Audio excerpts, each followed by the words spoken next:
Bitch, who the fuck are you? I'm your ghost, bitch. The fuck? I'm trying to sleep.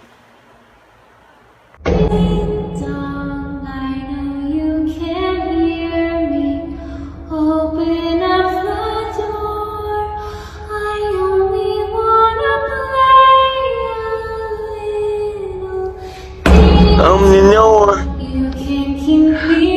the door. I just rang your doorbell because I have a couple questions for you. What? Are you sure?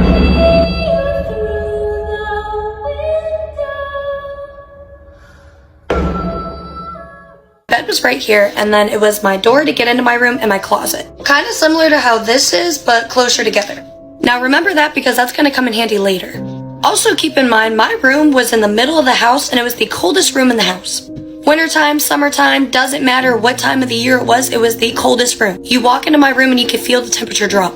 Also keep in mind, my little sister was about 3 or 4 at this time, and you could not take her into my room. The second she came into my room, she's staring at my closet, screaming and crying, and she wouldn't stop until you take her out of my room. And my room was the only room in the house that she did that to. So I already got the weird vibes about my room. I'm already not fucking with it. Now this one particular night, I woke up dead out of my sleep, and it was around like 3:30 in the morning. Now keep in mind, the door frame to my closet was wood, and when I wake up, all I hear in my closet is, as in something was scratching the wood in my closet. And keep in mind, my closet was completely empty, no clothes in it, no nothing. So there's no possible explanation on why the fuck there was anything scratching in my closet. And keep in mind, I can't leave my room without going past my closet. So exiting my room isn't even an option at this point in time. So I turn my happy ass over on my side, pull the blanket over my face, and I go the fuck back to sleep. Cause you got me fucked up. Now when I wake up in the morning, I immediately scream for my brother to come into my room cause I'm terrified. So my brother comes in my room and we go to look in my closet and kind of examine it. I look in the door frame of my closet and there is an upside down cross carved into the door frame. And that was not there before. I never ran out of a room so quick in my life. You have me fucked up. I literally refused to sleep in that room after that. It got to the point that my mom went to the church, got holy water, and went to Walmart and bought me a Nerf gun. And you're damn right I slept with that Nerf gun full of holy water underneath my pillow every single night. Cause I wish a demon might. To this day, that is one of the creepiest things that has ever happened to me my whole entire life. But I love y'all. Come back for the next story time. When my big sister Katie and I were vacationing in Colorado, we went to the famous Stanley Hotel, which is the haunted hotel that inspired Stephen King to write The Shining. Now, many years ago in the basement, there was a homeless woman named Lucy who died from being exposed to the cold.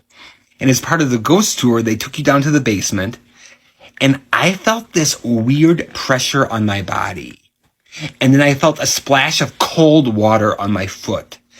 And then I went unconscious. I fell to the floor and started shaking. According to Katie, it was about 5 minutes, and then they brought me to. But I was groggy for about the next half hour. I thought it was groovy, and I want to go back. So I've had a lot of paranormal activity things happen in my life. This one specifically still haunts me to this day, and I still can't really explain it when I talk to other people. There's going to be a few people in the story. I'm going to use fake names just so you all know. So let's get into it.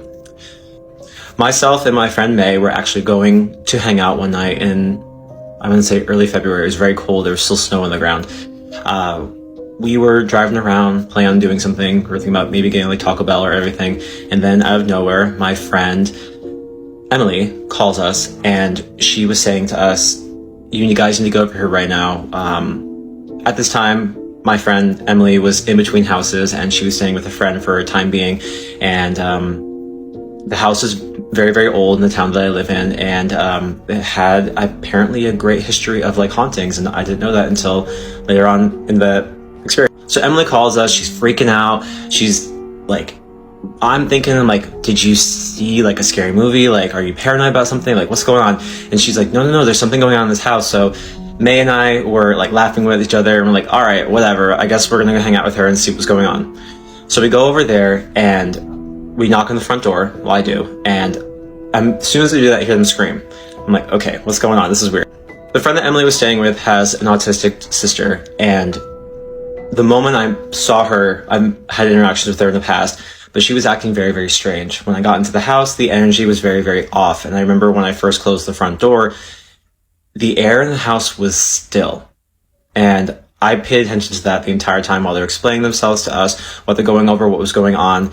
They were saying they heard footsteps upstairs and things being thrown and all this weird stuff happening. And, just a lot of very like weird things are happening. So I'm sitting there on the couch, just kind of like listening to them talk. And all of a sudden I start hearing like in the back of my ear, if you ever like had experimental activities or like an experience, there's like this weird feeling of, almost like you can hear electricity, you can hear static. And I kept hearing that. And then eventually I like kept listening really, really hard. And I felt like I heard the sound of bells. As soon as I heard the sound of bells, I began to feel the air in the house, feel like it was collapsing upon myself. And as this was happening, I actually started to hear footsteps upstairs. Things were starting to be thrown around. And I'm like, ooh, I got chills. We all book it to the front door. We grab her little sister, the friend, all of us run to the front door. We get there. Her friend is holding her hand at the knob. Everything froze for felt like 30 seconds. And in that moment, I felt a presence push through my body. It actually knocked the wind out of me and I almost fell backwards. In that same motion, all of us felt it push us back and I froze for like what felt like a whole minute. I then turn around, we look at each other and we all run out the back door. Her back room didn't have access, so we're digging through a bunch of like rubble and stuff inside the house, like not rubble, but like, you know what I meant, and book it outside. We all kind of get into the car and we're like, what is happening? What the hell just happened? We call her friend's mom. We explain what was going on, and we found out later on that my friend Emily had accidentally unlocked a door in the house that was part of the room that she was staying in with her foot. And when she opened it, whatever was up in the attic of the house was released into the house. As the night progressed, they eventually went back when the mom came home and they were filling us in what was going on. They found knives throughout the house. There was stuff being destroyed. There was like laundry was everywhere. The house was in distraught. And we got a little bit more insight on what was really happening in this situation because my friend's friend, mother, and her also were like, they practiced like Wiccan and they're very like witchy and that kind of thing. And they kind of found out that there was an entity in the house and it was a male figure and it was haunting this house, and whatever was up there was released when my friend did that. So yeah, that is my ghost story that I cannot figure out how to explain. I still think to this day about the sensation of like, imagine being physically pushed, like, you know, that energy of like when someone like pushes you. That's what I felt, but it went through my whole body. And when it went through my body, I felt freezing cold. I actually remember my blood pressure dropping, and I was cold, like colder than normal, than like being in the winter. And it was the most chilling experience I ever really had when it came to like anything paranormal. And to this day, I still really can't explain it, like what really happened, what really took place. And yeah, I carry that experience with me for the rest of my life. And yeah, that moment really made me believe that, you know, there's other energies out there, and to beware of the the paranormal. This trend was made for me. I have had a handful of experiences, but we're gonna focus on the first one that I ever had. So where I grew up primarily was like a community with townhomes. So like they all look the same, they're all connected, you get it. And when we moved in, it was a brand new build, so no one else had ever lived there. And I do not remember an ounce of activity prior to this day. So I was probably 11 or 12. And we had a rare moment where I was left home alone. And so I am trying to take a nap on our love seat, but I want to reiterate to you that I was not asleep at all. And so I'm laying on my side, eyes closed, and I roll over onto my back, eyes still closed, and I lay there for probably a few minutes. And then I open my eyes, and this close from my face, okay, is a man staring at me. He did not look like a ghost. He looked very real, like flesh in the face. He was a white guy, short dark hair, short dark trim beard, and ice blue eyes. I could pick this man out of a lineup to this day. This happened, I'm almost 32. I was like 12 when this happened. And so I think I'm getting kidnapped because he looks so real. So we are just, I am eyes bugging out of my head. I am so freaked out. I'm blinking. He's not going away. And so I'm like, oh, fate is sealed. I don't even want to see what's about to happen to me right now. So I pull my covers over my head after probably a minute of us making eye contact. And I just wait. Because again, he looked so real. So I wait and I wait and I probably lay there for a couple of minutes and nothing is happening. And I don't hear anything. Like, I don't hear breathing. I don't hear footsteps. I don't hear any kind of movement. And so when I take the blanket back off, he's gone. I run around that house and I check every window and every door, and everything is locked from the inside. Nothing is broken. There is no way that he could have gotten in there, period. But he couldn't have gotten in there without me hearing him, and he couldn't have left without me hearing him. Because I was right next to the door to our backyard. So like if somebody's coming in, like that's definitely how they're coming in. And nothing. I think what was the most odd about that whole thing was the way he was looking at me. It was not this like menacing, scary look. It was kind of like a, what are you type of thing. But I was so scared because again, I think I'm getting abducted right now. So that was the only time I ever saw him in that form, as like a full body apparition, if you will. After that, I started seeing shadow people in that house regularly, all of the time. I don't know why. I think I was seeing him as a shadow person because it felt the same. It felt like a male, but it didn't feel like a scary, they want to hurt me. But I was also the only one seeing it, to my knowledge, that I know of. And I do have some stories about that if you want to hear, but it's kind of odd the way that they choose you, you know? Oh my God, I have one for this.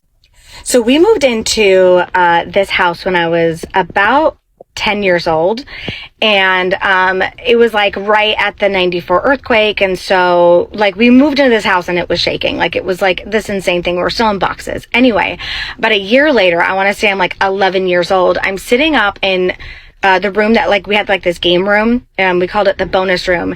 And I'm sitting on one of the beds in there playing Nintendo, I think it was. And all of a sudden the bed started shaking, and I'm like, I thought it was another fucking earthquake. So I run down the stairs and I'm like, Mom, did you feel it? Did you feel the earthquake? Like what was that? And she goes, Tiffany, what are you talking about? And right at that moment, so I'm sitting there, I'm like looking at my mom, and she's in her office, and there's stairs that go up and around. So like her office is underneath the stairs. Anyway, so I hear the door slam in that room, and I hear heavy boots walking, and across the entire landing there was a man in this wide rimmed hat and like this trench coat, and just walking. And I sat there and I'm like, do you not hear that? Do you not see that? Mom, you have to. And she was like, Tiffany, stop being dramatic. You know, like this is not happening. What are you talking about? And I was like, there is a man walking across. How have you not? Anyway, they convinced me I was crazy. And it wasn't until I met some friends like eons later, I'm saying like into my 20s, and they were like, oh, that's called the Traveler. And then I met I started dating my husband, and he was like, oh no, I saw that guy too. And now on this app, people are talking about the man with the hat. That man was in my house.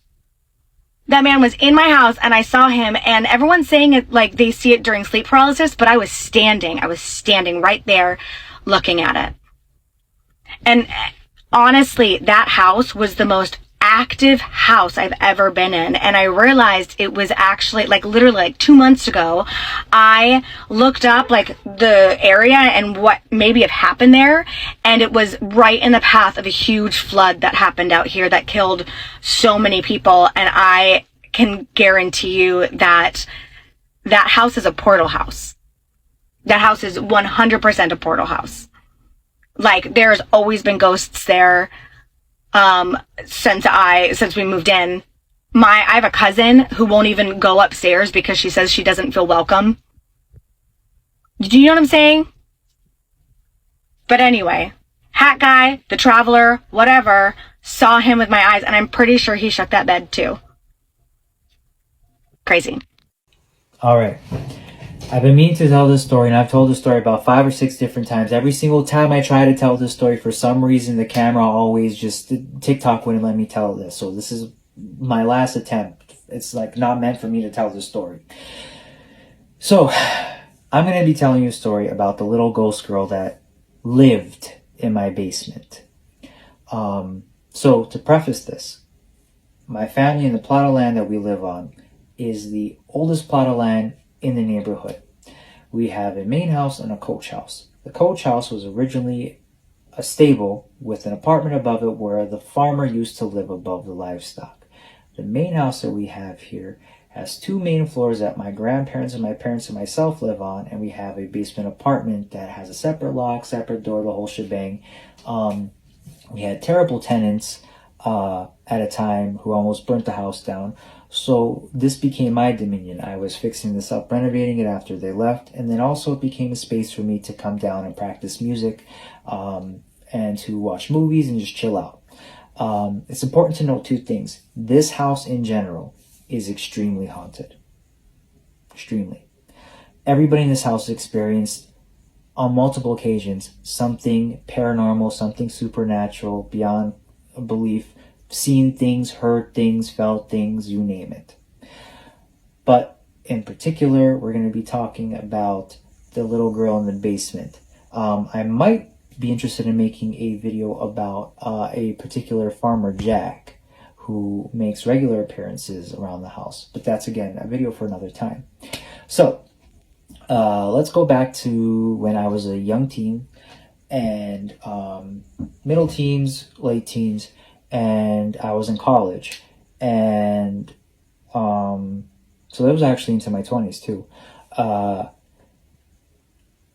Outside of working in animation during the day in college, I was a musician by trade from the family. By night, I played violin and guitar, and I sing, and I particularly in like the realm of jazz.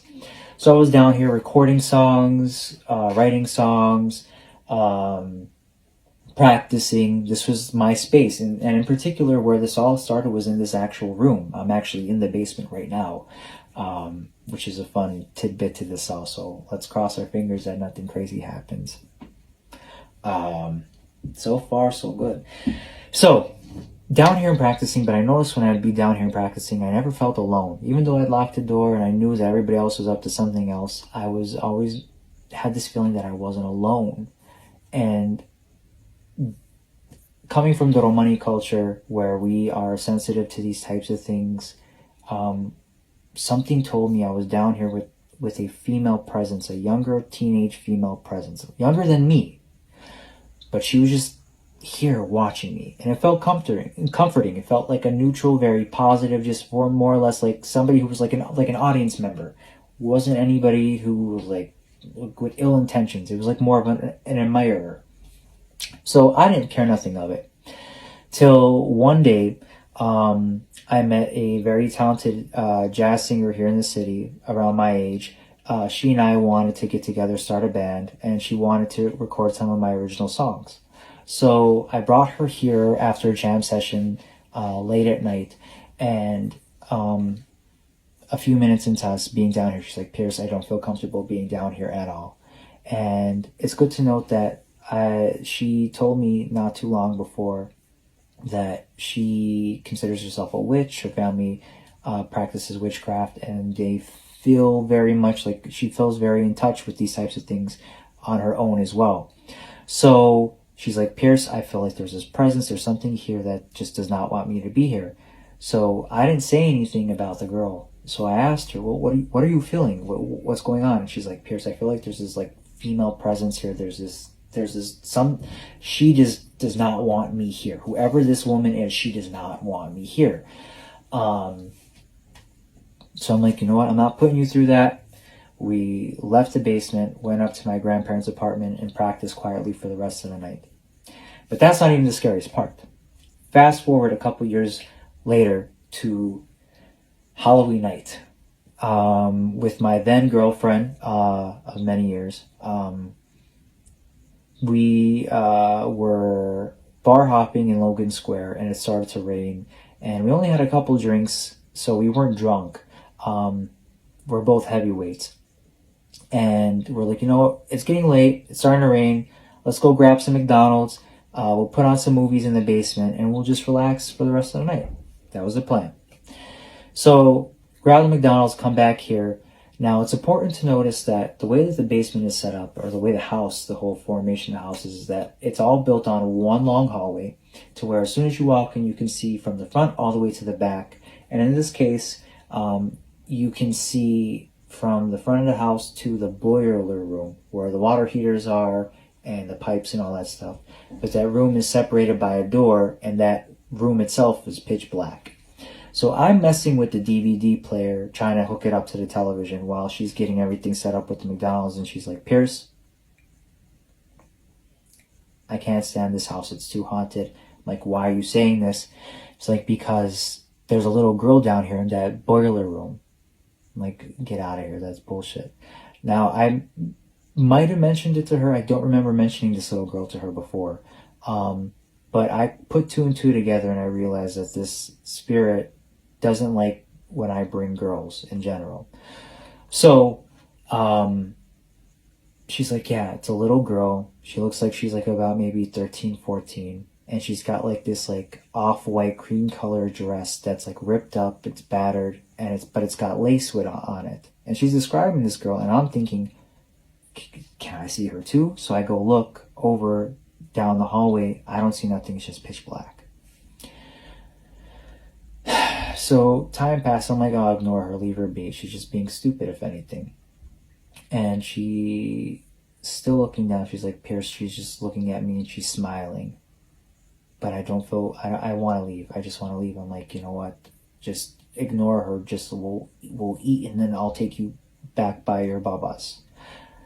So sure enough, she's like, nope, we gotta go. And I'm like, why? She's like, Pierce, this girl is on the floor right now. She's contorting, her body and her limbs are twisting, but she looks like she's all bruised. Her eyes are completely black, and she's smiling at me, and she's like twisting. Her body is twisting on the floor in front of me. And I'm scared shitless because I can't see this. She's seeing this. And I don't know how else to react other than to say, you know what, that's it. Okay, fine. Grab the food. Let's go. So we ended up leaving. And I can tell that this was not like some type of joke. She was like legitimately terrified. She's like, yeah, I'm not going in that basement anymore from this point forward. I came back and I was super pissed because that was uncalled for. That's not nice. Man, that's not nice. So I came back super pissed. I started yelling down here, real angry. That's it. You're no longer welcome here. I want you to go in peace, go with God, find rest, but leave this house now. Leave this space. We do not want you here. We don't want nobody down here anymore. Leave. Get out. And I started screaming this throughout the whole basement. Sure enough, since then, this was years ago, at least several years ago, I haven't felt this girl's presence, and I haven't had any other disturbances down here since then. Nobody else has complained about spirits. And if you're asking if my family ever felt anything, I'm the only one who has. Anybody else never mentioned this girl, ever. And I'm surprised right now. No sign of nothing, no odd, eerie feeling down here either. So, yeah, that is my story about the little ghost girl that was here in this basement.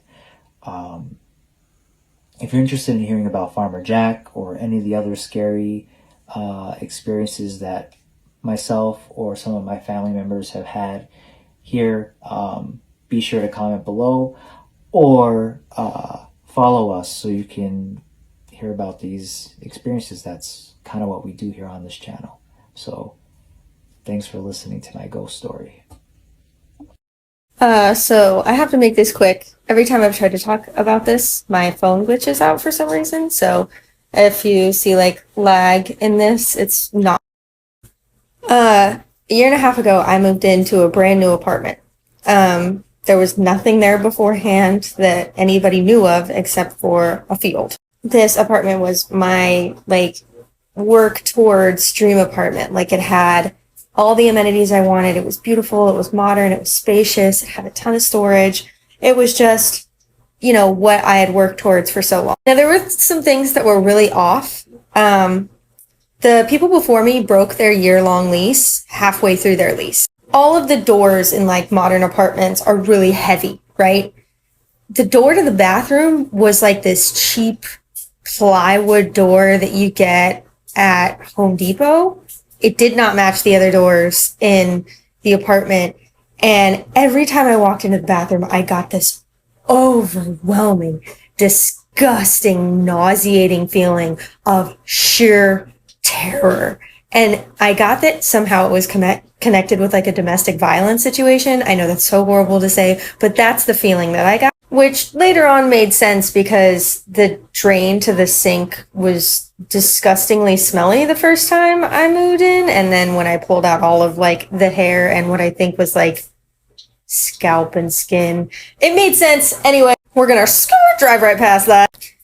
But then I started to realize that as I would go to sleep every night, I would have what I was akin to hypnagogic hallucinations. Don't know what those are. Those are those things that you see in your eyes before you go to sleep. You can jolt awake and see something. You can, you know, it's not necessarily sleep paralysis. It's like you're just seeing things before you go to sleep and or feeling things. Well, what I was feeling was somebody or something pressing the covers down around me, like kind of like when your cat or dog walks between your legs when they're on your bed. It was like that, but it was accompanied with either touching or breathing. Unless you experience that, you don't. It's hard to explain, but that was weird. I chalked it up to hypnagogic hallucinations. As a crazy girl, I was like, I'm just going nuts. No big deal. We'll ride this wave out. I would have wild fucking dreams where I was in the bathroom and somebody was beating down the door trying to get to me. And I would have a reoccurring nightmare of that. I would have reoccurring nightmares that I would walk into my closet and fall down a hole that just led into nothing. It led into death. There was a dream where I was looking down this hole and someone popped out of the closet. His name was Kyle. That's what I called him because I can't be scared of a fucking Kyle. And he's like, hey. Hi. He's like, looking down the hole. He's like, fuck off. Are you the one that's been touching me every night? And he was like, no. Oh, okay. So I'm not able to sleep, which is affecting my mental health. And also my cats are starting to act really weird, which I didn't like. So I saged the house. Didn't help. And then I had a friend come over one night because I was like, I'm terrified. Can you help me? She was like, yeah, sure. I'll come over with you and we'll spend the night. We'll have a girls' night. No big deal, right? She immediately was like, what the fuck is up with your closet? It's like, I don't know. Why? Does it need organization or something? She's like, no, what the fuck is in there? Your whole room feels fucking awful. I was like, yeah, sorry. She was like, well, aren't you into the witchy shit? I was like, I mean, not really. I mean, I don't know if I even believe in that. She was like, well, go get the witchy shit and let's do something about it. I was like, all right. And so I got to put on my protection stuff. I have a rosary of Fatima, which is something my mother gave me. I have an obsidian stone, all these things. Because even if you don't believe in it, having all the protections helps. As I put on those protection necklaces, my closet door starts fucking rattling. Gives me chills. I don't give a fuck. Don't you fucking come here. I told whatever it was to leave, that I didn't want it there, and all I got was that it wasn't human, and I don't mean that in like the demonic sense. I got that it was probably something from outer space. I know that sounds really crazy, but that's what I felt. I think that it definitely influenced the people who were before me to leave. After the saging, one of my cats, who is constantly clinging to me, refused to even be near me. I slept on the couch that night, and I had a constant feeling that something was watching me, staring me down. My friend, who's not my friend anymore, pretty much abandoned post and was like, I'm out of here, this is fucking wild. So yeah, I broke lease, moved a month later, and this is not even like the wildest ghost story I have. So if you want to hear more, you ask. All right, this is a story that I've never really told publicly. I've told a handful of people about it, but here we go. This happened when I was a kid, and I want to start by saying that the house that I grew up in was built for my parents. So no one else had lived in our house. I don't know what maybe could have happened on that property, but we are the first people to ever live in this house. Anyway, I had my childhood bedroom was right across the hall from my parents' room. And the one thing about this room is it always felt a little bit colder than the rest of the house. And I always just, even as a kid, felt that I had a different feeling to it. But it was my room. It was my room as a baby. It was my nursery. And then my room as a little kid. And then when I was about 6, I had a thing happen to me that made me leave that room and refuse to sleep in that room. So one important piece to this story is my mom has a thing where closet doors have to be shut.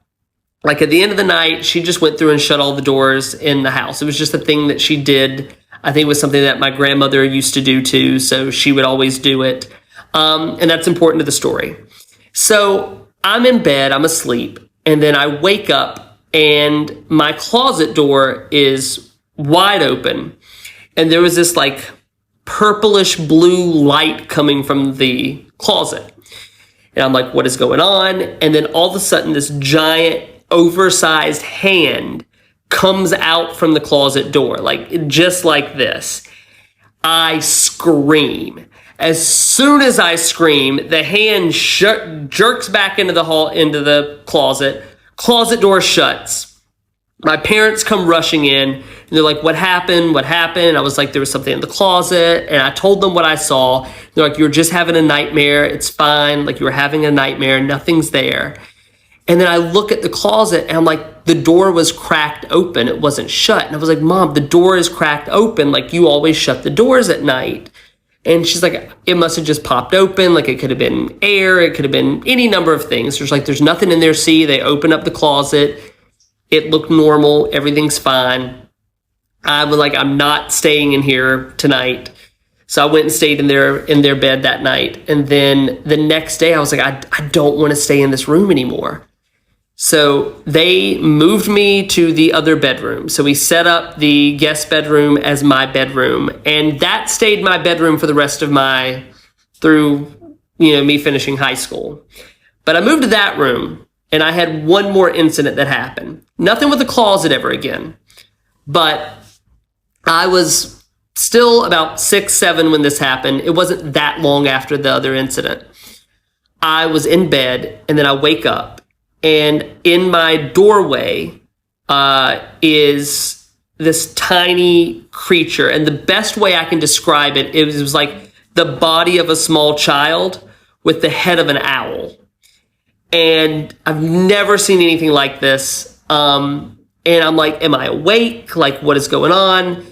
I kind of like, okay, no, it's closed my eyes, opened them. It was still there. And it was just staring at me. And I felt very afraid. And I got up the courage. I was like, I'm just going to run past it and run back to my mom and dad's room.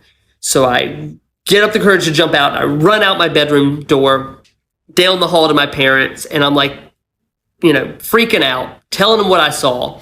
My parents are again like, you were just having a nightmare. There's nothing there. You're fine. It's a nightmare. I'm clearly awake at this point. This creature then walks into their bedroom and is right there at the side of the bed, just looking up at me. And I tell them, I'm like, Mom, Dad, it's right there. It's right there. Can't you see it? They couldn't see it. They're like, there's nothing there. you're still coming out of the nightmare. It's fine. You're okay. Couldn't calm me down for it. Finally, they're like, well, just look away from it. Just stop looking at it. And so I turned my head away, finally got back to sleep. And then the next day, I'm like, well, there's no other bedroom to move me to. So I was like, all right, I'm going to stay back in my bedroom. Never saw it again.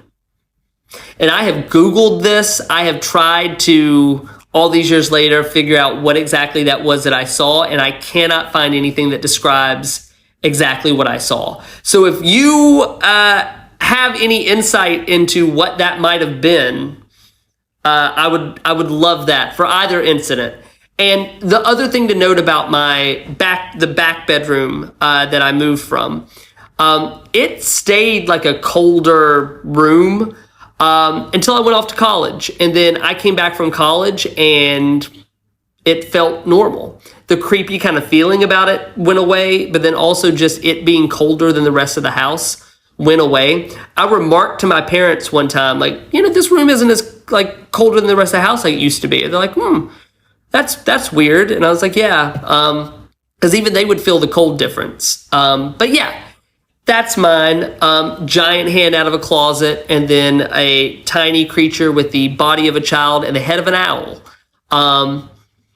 I don't know. Maybe I was dreaming. Maybe it was nightmares. But that second one especially, I'm so sure I was awake at that point. So yeah, that's my ghost story for this trend. If anybody can tell me what that was that I saw, I would love to hear what I should be looking up about this.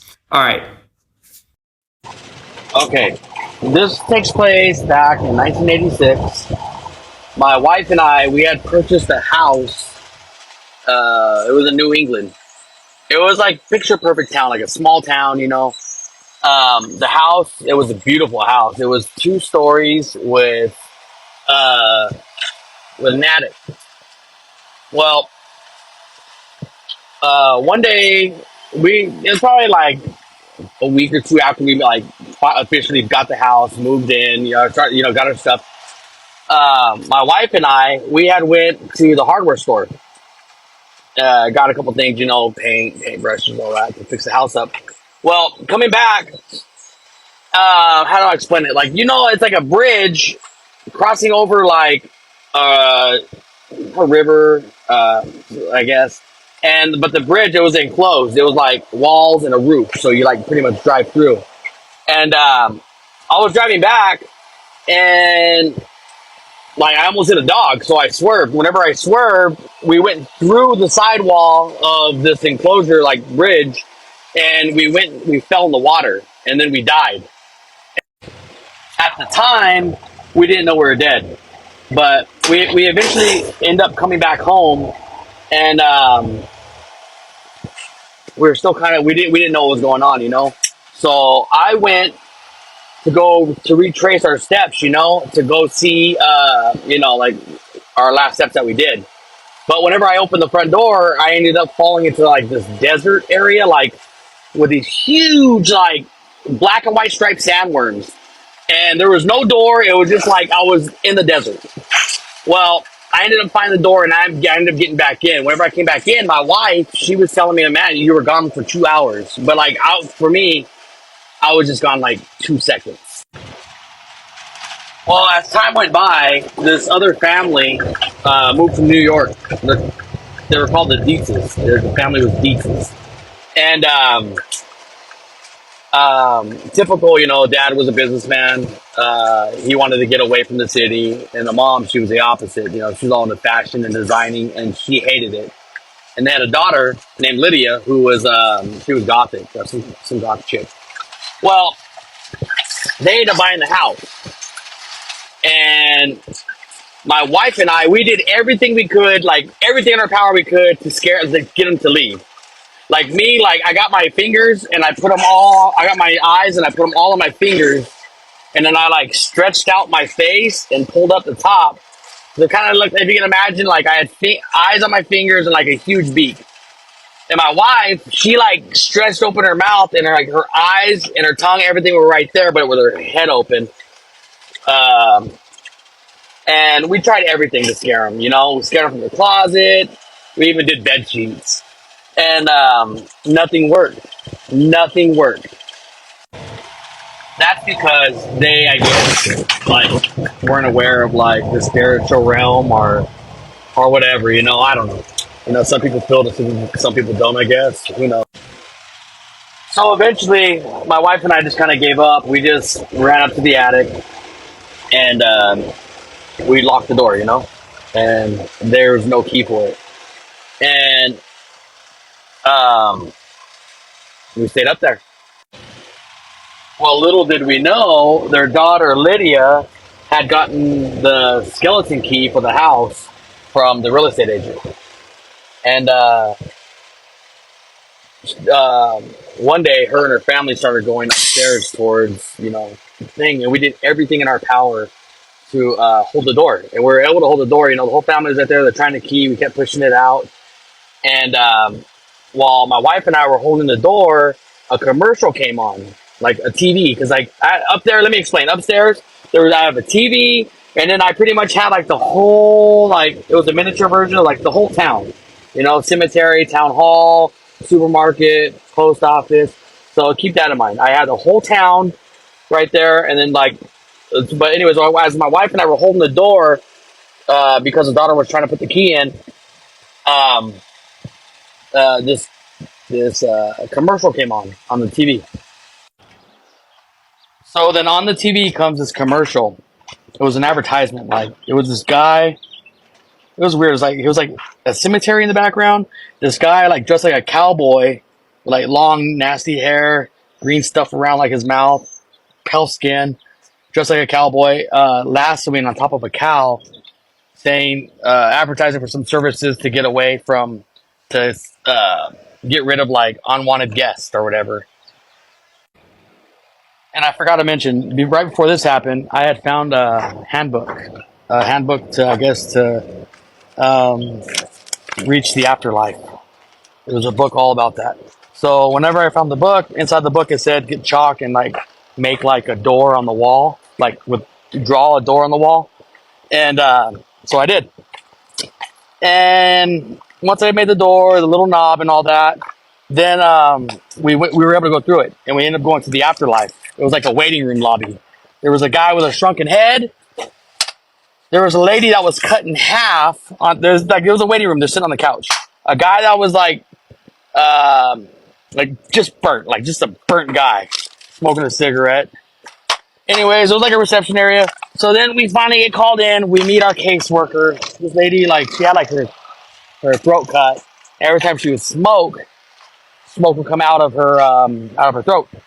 So she was kind of making fun of us on our scare tactics to get rid of this family, which we didn't do a good job because we were new at being dead, Well, fast forward from that, it was like, I don't know, a while later. We were sitting inside in our attic, and I was reading that book, the book of the recently deceased. And when I was sitting there, my wife had noticed there was coming from, because we're sitting right next to us was that little tiny town, you know what I mean? On the table. And she had noticed glowing lights. So we both got up and we looked, and before this, because we had seen on the commercial, the guy said say his name Beetlejuice 3 times.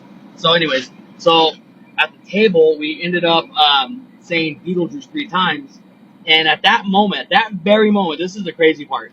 We ended up getting sucked into sounds crazy, I know. We ended up getting sucked into the little tiny town, and when we got stuck in the little tiny town, we came to the cemetery where we saw Beetlejuice's remains.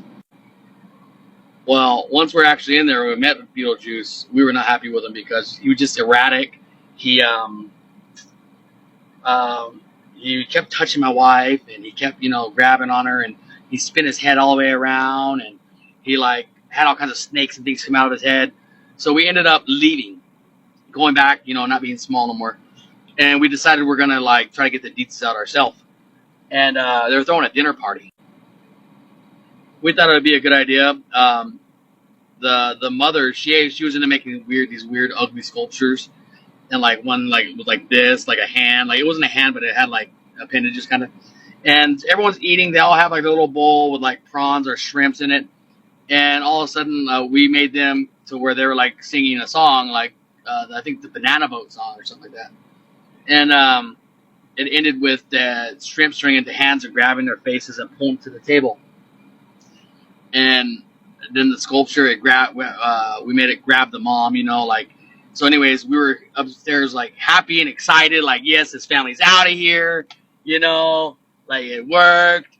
Well, little to our surprise, we looked down and the family and their visitors, they're entertained and they liked it. Yeah, they really liked it. Who likes stuff like that? Well, shortly after that, like right after that, the whole family, they go running upstairs and they start pounding on our attic doors, saying that they wanted us to show us to them. And they get up there and they're able to get into the door. And if you want me to tell you the rest of the story, just ask me. Yeah, that's it. Oh, so I got a wild one for this. This happened before my wife and I were married. We were hanging out 2-3 a.m. after coming home from a day at the beach, little day trip, and sitting on the couch, maybe doing a little bit of drinking or whatever before bed. TV's on. She's sitting over there on the couch. I'm sitting here. We're watching TV and an infomercial comes on. The show had ended, and so I say, "Hey, give me the remote. You have the remote?" She says, "I don't have the remote. You have the remote." I said, "I don't have the remote. You have the remote." Anyway, couldn't find the remote. We just sit there and whatever. We're tired. A couple of seconds goes by. The TV channel, bloop, changes by itself. Just to the next station. Just one up. It's like, oh, sat on it. How did that happen? Nobody's sitting on the remote. I go, oh, that's weird. Must have been a ghost. When I tell you, it was 1 Mississippi, 2 Mississippi, 3 Mississippi, and then the sound of loud shattering glass explodes in the kitchen right around the corner from us in the living room. We look at each other, freak out. I get up, I run, I grab a stick, I run outside, look outside. I thought someone threw a brick through the window, right? And I'm looking for an intruder or something, like I'm gonna beat him up. Oh my God, run around. Nothing. There's no broken window, no brick through a window.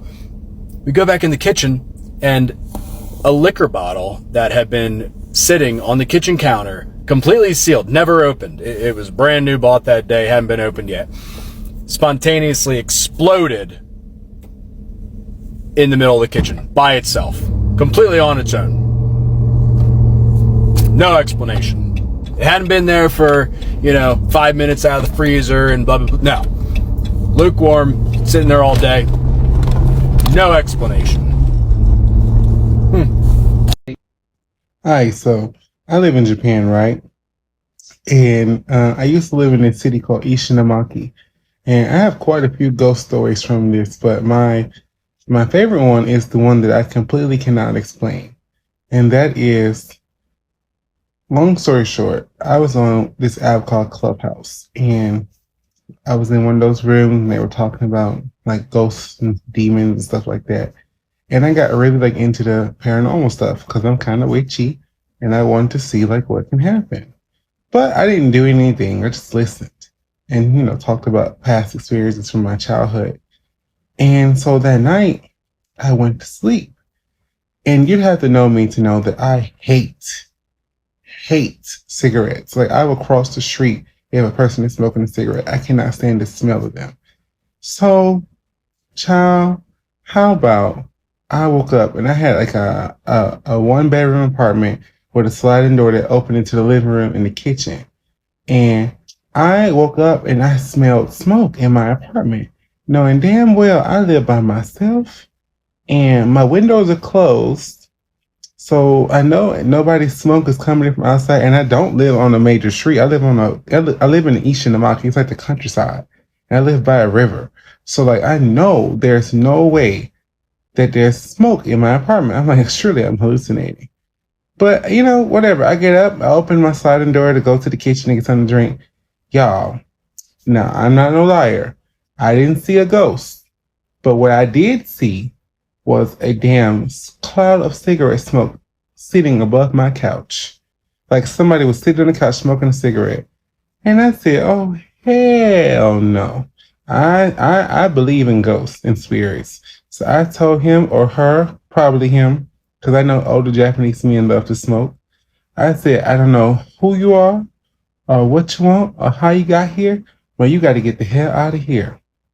I opened the balcony window, the balcony door, and I started fanning the smoke out of my room. And I swear to God, y'all, I heard a person make a groaning sound like they was irritated, and it sounded like it was moving out the door. And that's it. That's my first ghost story. I got a few more, but that's like the least scary one. But if you want to hear more, let me know. So I remember a time I was maybe like 15, 16, and I had stayed with a relative, my aunt, and I had ended up having the upstairs to myself. So a week before I experienced anything, I had a dog that used to sleep at the top of the stairs. And one day the dog fell down the stairs, but it was like a different type of fall. Like she just flew down the stairs and she looked back up the stairs and started barking as if somebody pushed her down the stairs. So everybody was just looking like, what the fuck? Somebody pushed the dog downstairs, but ain't nobody up there. So in the next few days, I kept hearing like stuff walking upstairs, but I'm still not thinking nothing of it. I'm chilling in my own vibe. So one night I just took a nap. And when I woke up, mind you, before my aunt and my cousin had bought that home, it was a house fire in that home. So, and a house fire started upstairs because it's still like, if you move one of my rugs, you will see it's a big old circle of a fire. Honestly, thinking about it, it looked like a witch circle with candles and stuff, and the pussy caught on fire. So I'm asleep and I feel somebody staring at me. Mind you, the room is pitch black. And I open my eyes and I see a white lady with a long white dress on, older, real old, and she's in a rocking chair, and she's just sitting there rocking, and she's staring at me. And I'm so tired, I open my eyes and I look at her, and I'm looking, and I get scared, but I instantly go back to sleep. And I heard her whisper and say, I'm not gonna bother you, but the others I will. Something like that. So after that, my aunt and my cousin started having real bad problems with the house. Like every time they get something fixed, something will get broken in the house. We end up hearing stuff in the basement. Then I started getting scared a little bit because I started hearing stuff in the basement. I started hearing stuff upstairs. Like it started getting more intense until my aunt and my cousin actually lost the house and they had to be forced to leave and they had to get out. Mind you, I ride past this house every time I'm in the city and this house is still standing there and it still got like this eerie feeling, but it was crazy. And another thing, the room was so cold that night I seen that lady. It was so cold to the point where when I woke up and I was looking and I was breathing, I seen smoke, and it was the summer night, and I seen like the cold breeze coming from my mouth when I was sleeping, breathing, like I see it coming from my nose and everything. And I was like, what the hell? Ever since then, I noticed when certain ghosts or anything like that come to you, it's going to get really, really, really cold. Even when I had other paranormal activity, you know, future wise, it always got really, really cold before they actually presented themselves to me. Ooh, that's deep. So after that, I ran, like the next day, I remember running down the stairs and I told my aunt, like, Auntie, I seen a lady. And she looked at me and she didn't believe me. But I guess she ended up believing me like weeks later because something ended up happening to her where she said she was standing in the mirror and she seen a lady in a rocking chair behind her. And after that, I feel like this lady just was targeting and messing with everybody in the house except me. Hurry up, get it and put it in there with the little thing. Okay, so the last ghost story that I told wasn't like scary. It was just about an encounter I had. but I'm going to tell y'all one of the 3 ghost stories of me almost dying. So, if you are from Summerville, South Carolina, then you have probably heard about that street. There's this specific street where everyone has a very similar experience, okay? It happened next to my childhood home. And the street is right next to, I believe it's called Azalea Square, like next to that movie theater and the massage place and that little ice cream shop and the Target and stuff. And the street is in between all of those shopping centers and y'all know the firehouse that's like next to that lake or whatever. Anyways, the street that you take to get to the firehouse is the street where it happened on. So you probably already know what I'm about to say. It is known by pretty much everyone in that area that street is incredibly haunted and you should not be driving on it at night. Now, my dad is a very headstrong person and he does not really believe in ghosts. Well, at that time, he did not believe in ghosts. So he was driving on the street late at night. And the same thing that happens to everyone that drives on that street late at night alone happened to us in the car. The street was empty. We were just going down this long, dark, black road. And suddenly my dad saw headlights, like super, super bright headlights, like blinding headlights. Like, you know them neon headlights that people use on the highway and you get pissed at them and you flash them and tell them to turn that shit down? Yeah, it was like those. But it was worse. It was like the lights were like, it was like they were burning my eyes or something like that. And the experience that a lot of people have is it looks like those headlights are coming at you from your side of the road. Like they are literally coming at you. And it gets closer and closer and closer and closer until it's right in front of your face. My dad was like freaking out. He was like honking the horn. He was flashing his lights. He was like, yo, like, this is crazy, blah, blah, blah, blah, blah. Anyways, the lights, they are literally like, it's like they're right in front of us. Like 3 feet away from our car, but like from hitting us dead on the head of the car. And then it disappeared. Disappeared. Totally gone. It was like nothing was there. Bitch, when I tell you my dad hit that 3-point turn so quick and turned around and got back up out that road. Bitch, he was out of there. Out of there. And I'll tell you what, we ain't never driven on that road at night since then. Bloop. And that's the story. So Spencer Awa just came on here and told his ghost stories in his old duplex. I have a ghost story from my old duplex. However, it is a bit more traumatizing than just ghost stuff. So that is your trigger warning. Basically, on the other side of my duplex lived an older lady. She was about 60 years old. She was cool. She was a Buddhist. She was very emotionally volatile at the same time. But whatever. We all have our shit. She had a pet bird. It would always poop on her head, and it would say, "It's okay. It's okay." She would always just chill on her porch. I would always see her outside sitting on her porch in her little chair. Then there came a time where I just stopped seeing her. She didn't have a job. She didn't really have any friends or family. She was kind of starting to get sick.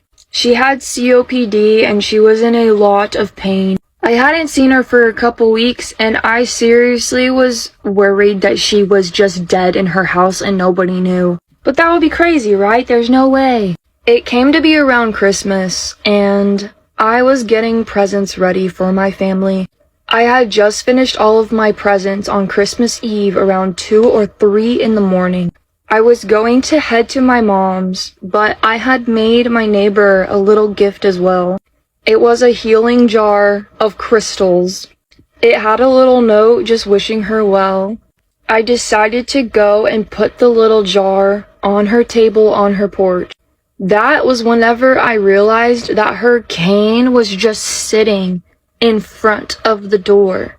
Her chair that she usually sat in was knocked over, so she obviously hadn't been sitting in it at all. Cause I thought maybe she just was still coming outside and maybe I just kept coincidentally missing her. I felt fucking spooked for a moment and I was like, what if she's really not okay? This is when it got weird. I felt spooked and literally a gust of wind came onto the porch. That was whenever I thought maybe I should just try to see through her window and see if she's fucking okay. I wasn't being super creepy. I was just hoping to get some validation that like she was okay. Like I would see her just sitting in her chair watching TV. I don't know. The blinds are cracked just a little bit and I take a peek in there and I saw what was like the flash of a corpse sitting upright. It wasn't her. It wasn't her. It was a spirit. It was her fucking spirit. It was just a flash. It looked creepy as fuck. I was like, I'm out. That was whenever I was like, okay, I'm very worried now. I ended up calling the cop. This happened like a couple days later. I called the cops and I was like, hey, I'm really worried about my neighbor. Can you do a wellness check on her? The cops showed up and all they fucking did was knock on the door. They didn't do anything else. They just knocked on the door and she didn't answer, of course. And then they left. I didn't know what else to do. After a little bit more time went by, I ended up calling my landlord and I was like, yo, has this lady paid her rent? I was like, I have not seen her in a minute. Has she paid her rent? She's like, oh no, actually, it looks like she hasn't paid her rent. So the next day, the landlord comes and they enter the home and she's in there and she's dead. She is in there. And she is dead. Her body had to have been in there for weeks. Her bird was in there. Her bird passed away as well. This was just awful because around this time, I also was going through an awful depression. I am very neurospicy and I was struggling with bed rot. I had like trash all in my bed. I just felt like I couldn't move. I felt like I was dead. And mind you, my bed was on the other side of the fucking wall where her bed was, where she had passed away. They found her dead next to her bed, like on the floor. So while I was in my own space, struggling with my own shit and feeling dead inside, there was a dead body on the other side of the fucking wall. So, just let this be a lesson, maybe, that if you have a feeling somebody might be dead in their house, do something! Do something faster than I did, because I feel so fucking awful that she was just chilling in there for that long. I was just like, oh, like, I don't want to bother her. It's just sad, dude. Like, she didn't have anybody left to notice that she was gone. I don't know how much longer she would have stayed in there if I hadn't called somebody and had them actually come open her door. People asked me if I didn't smell anything, like seeping into my house, but no, I don't know why, but I did not smell anything until they opened her door and took out her body. Also, I don't know if all of you know this, but after a certain time, after somebody dies, their body pretty much explodes. Also, I don't know if everybody knows this, but after you die, your body pretty much explodes after it's sitting there for a while. So yeah, they had to replace all the flooring and stuff. I didn't have any other options for housing at that time, so I just had to stay there for a while. Me and my friends went and spread some cedar around her house. We kind of sent some messages, poured one out for her and everything. I know this wasn't a typical like ghost story, but it was something that needed to be shared, I feel. My turn, take 50,000. Always thought that was bullshit, but I get it now. So, this story comes from about 15, 16 years ago, maybe even 17 years ago. So I've always had weird things that I couldn't explain, always trying to discredit. So I was married at the time. I had 3 kids. My daughter was in middle school. My oldest son was in kindergarten, and my youngest son was still home with me. Sorry, allergies. Anyway, so we sold our house that we had that was very haunted. Had lots of things happen there all the time. Sold that house and moved to this really big house in the southern part of Leonardtown, where it was much bigger. We were going to rent for a while till we figure out where we wanted to stay. So, and hopes that like a bigger house with such a big family would kind of give us some more space and more elbow room. So anyways, we moved into this house. I'm pretty sure what was at our house in Oakville followed us to the house in Leonardtown. So weird things would happen. Like one night I woke up during the night. My husband was away a lot. He worked a lot of long hours. And so I woke up and I could see, the hallway to my kids' rooms, and the hallway was orange. And my first instinct was, oh my God, the house is on fire. So I go peeling off to the kids' rooms. I'm yelling to my daughter, get up, get out of your window. The house is on fire. I'm threw up the boys' window. I went to throw them out the window to get them out. And I was like, wait a second. There's no smoke. Like the orange light is gone. Like what happened? The house was not on fire. My poor daughter came out. She's like, were you just yelling that the house was on fire? I was like, nope, it's a bad dream. Go back to bed. So things would happen like, it would sound like somebody was trying to get into the house, like the door shaking and stuff like that. Always when I was home by myself or home by myself with the kids at night, and my, husband at the time, he wasn't home. So one day, I think I was working part-time at this point, but I was home and my daughter was off at middle school. My oldest son was off at kindergarten, and my youngest son and I were, we were home, and I think we had just gotten done like folding laundry or something back in the bedrooms, and it was about lunchtime. So this house was kind of like an L-shaped rancher. It's like your typical rancher. The front of the house, you had your living room, your kitchen, your dining room, and the bedroom. And so, but kind of off the back of the house, there was a porch that kind of had been turned into a sunroom, a garage or a carport that had turned into an informal family room, and then a 2-car garage off of that. So it was kind of like built on, kind of, I guess is the best way to say it. So the kitchen was in the center of the house. So they didn't have any windows, but it had openings to an informal dining room, a formal dining room, and the family room, but no direct windows outside. And all of the windows of that house had these really heavy, like old red drapes on them, very heavy drapes, that kind of kept closed a lot. So this particular day, my youngest son and I are walking down the hallway, and we go through the informal dining room that we used the most, and we were going into the kitchen, and I stop because, we're just kind of chatting, and I look up, and I used to see shadow figures a lot. And so I look up, and there's a shadow figure of a man standing up like against the wall. And I could make out all kinds of details about him. He was like from the 1800s. He looks like a barkeep, kind of had that, bolero and the suspenders and I'm like taking this all in, right? And I'm like, holy fuck. And then he crawls up the wall and gets on all fours and crawls across the ceiling. And so I'm like, what did I just see? Like standing there looking around, like the curtains were closed on the windows. It was kind of it wasn't a bright day. So I was like, the wind wasn't going. That wasn't like all these things are going through my head. Was it a shadow from a tree? Like, what was it? Trying to figure out, discredit everything that I had just seen.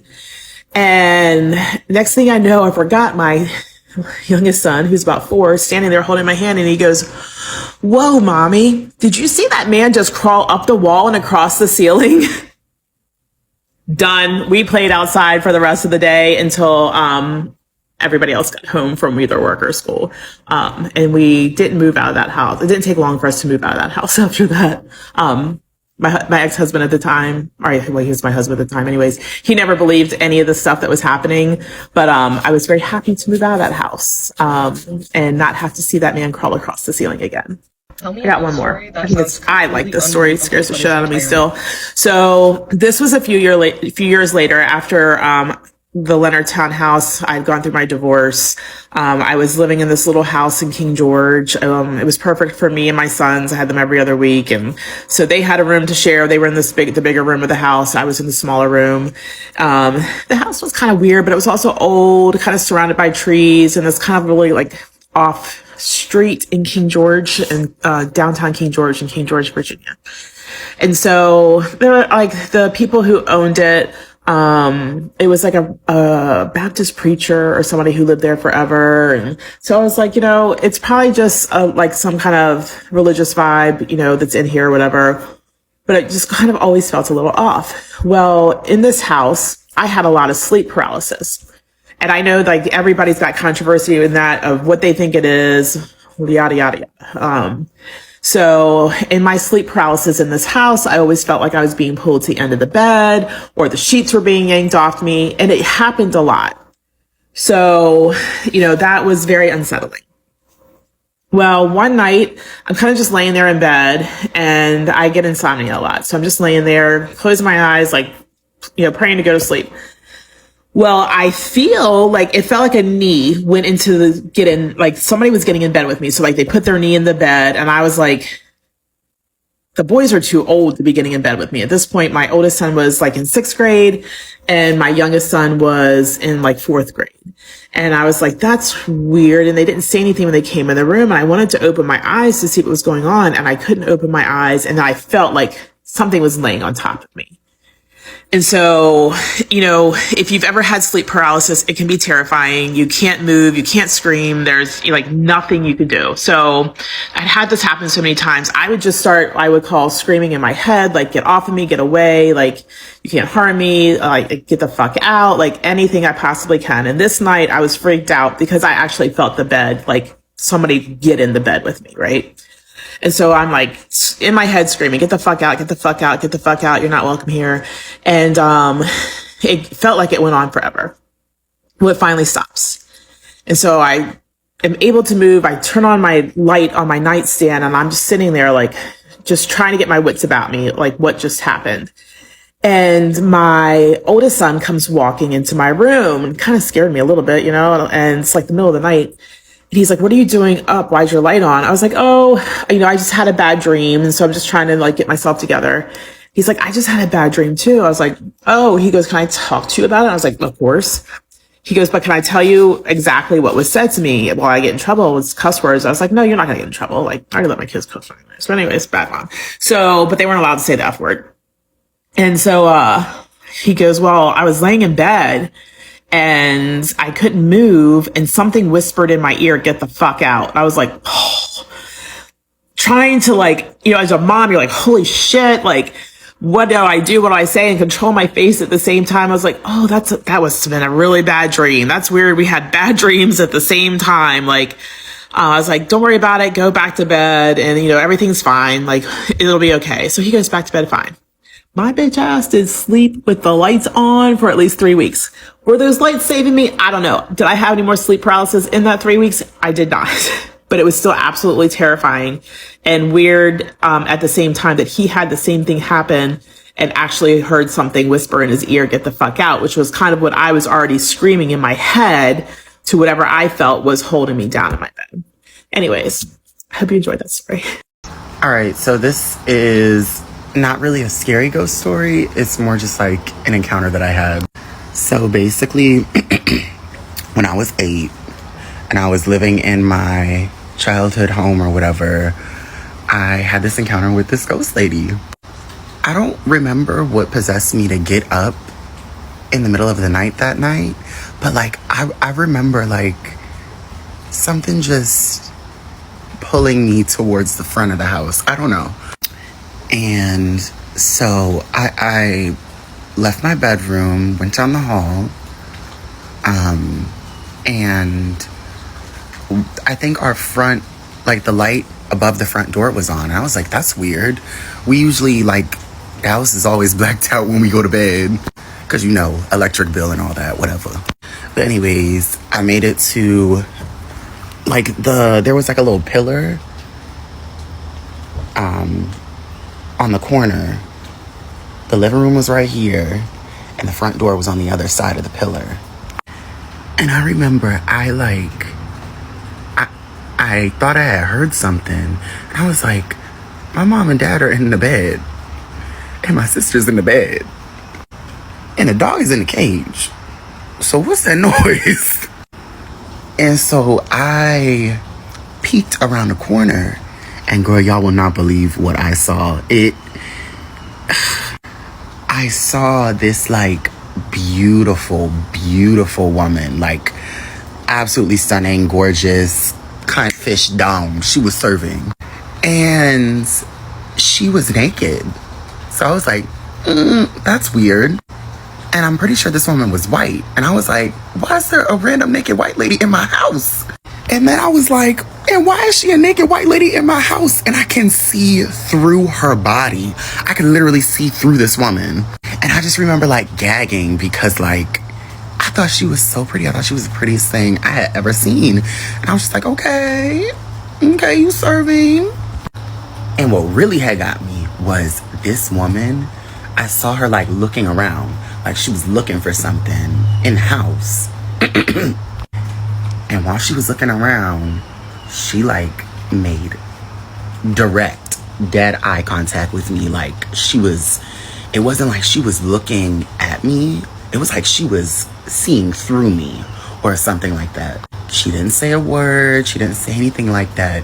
But I remember when she looked at me, I felt like this overwhelming sense of like, everything's okay.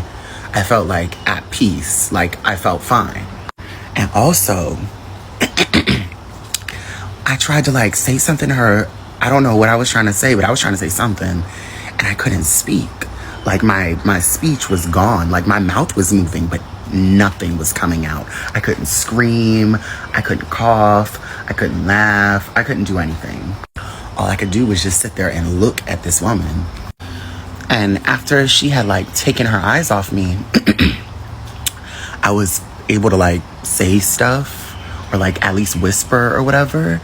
And as soon as I was about to say something to her, she took one last look at me and she walked through the door. Like she didn't open it or nothing. She just walked through the door and left.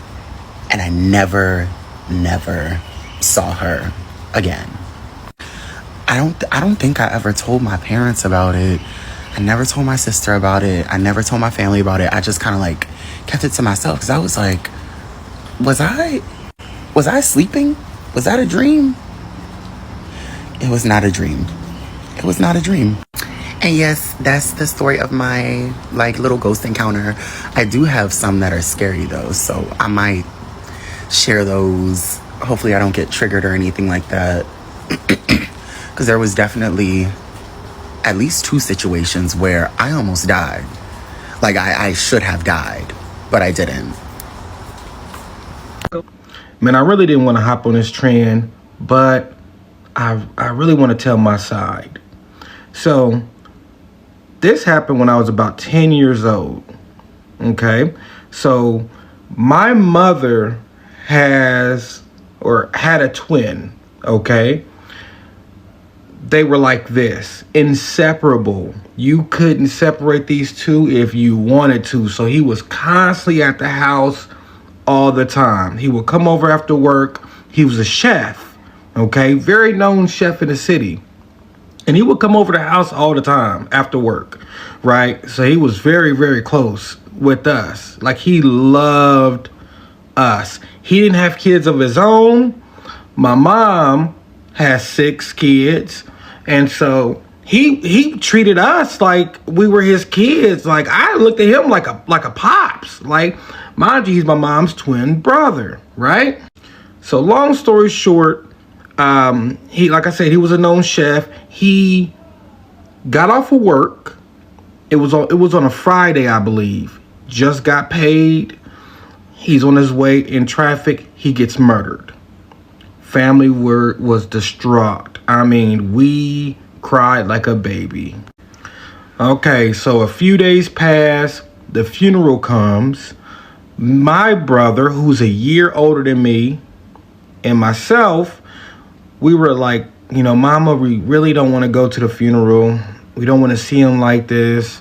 You know what I mean? We loved him too much. We just want to keep the memories that we do have of him, you know, and kind of leave it at that. My mom respected it. So my mom was like, I don't want to see my brother like this. I'll just stay at home with y'all. The other kids can go.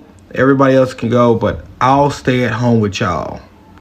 So during the funeral, my brother and I are upstairs playing. We're upstairs playing with our Army Men toys. I mean, we both vividly remember the story. We're upstairs playing with our Army Men toys, right? As we're sitting in the middle of the bedroom floor, we're looking down playing with toys, and then I see him look up like this towards the window. And he had this scared look on his face. I see him and I'm like, what the heck are you looking at? I turn around to look at the window. My uncle is standing in the window. Mind you, we're upstairs. There's nothing to stand on out there. And not only he was standing in the window, clear as day. He had his chef outfit on, the hat, the chef hat, and the chef jacket on, looking at us, smiling. Now, we both thinking we're seeing this, like, well, we both thinking, like, does he see this? Because I see this. So to confirm it, we both look at each other, scared as shit, and instantly screamed, running, because we knew your funeral's today. We didn't want to go. How are you looking at us through this window, smiling? We take off running downstairs. So as we're running down the stairs, we're literally tripping over each other, trying to get to my mother. Mama! Mama! I mean, literally tripping. I remember tripping over him, falling down the stairs, screaming, Mama, Uncle Doug's in the window. Uncle Doug's in the window, Mama. So I'm going to give you my mother's POV. Before that happened, my mother's downstairs on the couch. She's sad, she's crying. And you know, but she hears us playing upstairs, right? She hears us playing upstairs. As she's laying there on the couch, there's a coffee table and there's a vase sitting in the middle of the coffee table. She's laying there, you know, crying, just kind of just staring at the vase as she's crying. Tell me why the vase is standing there like this, and it goes just like this. It raises up from the coffee table, hovers like this, goes over, and then falls on the ground, shattering. My mama hops up like, what the heck was that? She's like, okay, something's weird. Maybe it was a cat. She looked over, Simeon and Simie, which was our cats at the time. Simeon and Simie is at the door sleeping. So it couldn't have been a cat, and she knows what she's seen, right? So she's like, that's weird. So she's already freaking out. Seconds later, here we come screaming down the stairs. Mama, Uncle Doug's in the window. Uncle Doug's in the window. That's my scary story. We seen my uncle. I mean, he looked no different than you and I right now. It wasn't like a transparent look like in the movies. No. He looked like a human standing in the window staring at us. Alright, so this is Stitch like 5 million bajillion for me so far, but like I said, I have a ton of stories. I have others up on my page. If you like these, you can go check those out, and I have more to come because I am going to tell all of mine by the time I get done with this, but this story is actually, I guess, technically my mom's, but it involves me. This is when my mother realized that she was no longer the only person in our family who could see and speak to spirits. So this happened when I would have been 2 years old, not quite 2.5, because my little sister was born when I was 2.5, so my mom would have been pregnant with her at this time. But she lived in this little itty-bitty tiny house right next door to my grandparents because they owned the house, so they let her rent it from them. And when I say tiny, I mean like itty-bitty tiny. This house was probably less than 600 square feet, if I was guessing. Like, I mean dinky tiny. So you came in, you had the living room, one little bedroom right off of it. The next room was the kitchen, and then one room right off of it. And then the bathroom was like on the other side of a wall, and our laundry was in the kitchen. So this happens in the room that's right off the kitchen. My mom's standing in the kitchen doing laundry, so she's only like 5 feet away from me. And this room did not have a door on it, so it's just like an archway, and then the little toy room that I was in. So my mom's here, and I'm like right here in this room where she can see me through the archway. So she says that I was sitting in there playing with my toys, and she was doing laundry at the washer and dryer, which is right on the other side of the doorway. And she says that she keeps hearing me talking, but she just thought I was playing with my toy and talking. And so she gets done with her laundry, and I'm still just talking away, and she comes to the doorway, and she said, well, she's standing there listening to me. She realizes that I'm not actually talking. Like whenever a kid plays with a toy, it's like I'm answering somebody. So she said that I would sit there and I would play with my toy, and all of a sudden I would look to this one corner of the room that was adjacent from me, and when I would look at the corner, I would like be answering questions like, yeah, I like mac and cheese, or sorry, my cat's got the zoomies in the background if you hear her. Or I would look up and I'd be like, yeah, I like the color pink, or something like, what's your favorite color, or something. And I would be like asking it something back. Well, she said that it kind of put her on edge a little bit because it was just really weird, and I just kept looking at this one spot. Well, she said that all of a sudden I sit my toy down and I stood up in the middle of the floor and I turned to face that same corner and I said, how are you dead? And she said every hair on her body stood up, and she ran into the room and grabbed me up out of the floor and was looking around, and she didn't see anything, but it freaked her out so bad that we actually left the house. And she took me to the park, and she would not come back home and go inside until my little sister's dad got home and came inside with her. But she said that that was the moment when she realized that I was seeing things and hearing things and talking to things that other people weren't seeing and hearing. And my mom had had experiences with spirits ever since she was little, but up until that point, she was the only one in my family who had had stuff happen. My grandma's had stuff happen when she was younger, but she is like absolutely petrified of anything paranormal. She didn't talk about it. She didn't want to have experiences. So my mom was kind of on her own up until that point. And then I inherited whatever gifts she had had, which my great-great-grandmother also had. So, yeah, that was when she realized that there was something a little bit different about me. Let me hop on this train and tell y'all what happened to me. But first, let me tell y'all about the history of this house that we ended up moving in. The family that lived in this house was very, very close to my family, like very close. Cookouts and everything, swimming pools, all that. We did all that when we were younger. And 2 of the family members died in this family. The great-grandfather who died of a heart attack, remember that, that's gonna tie in later on.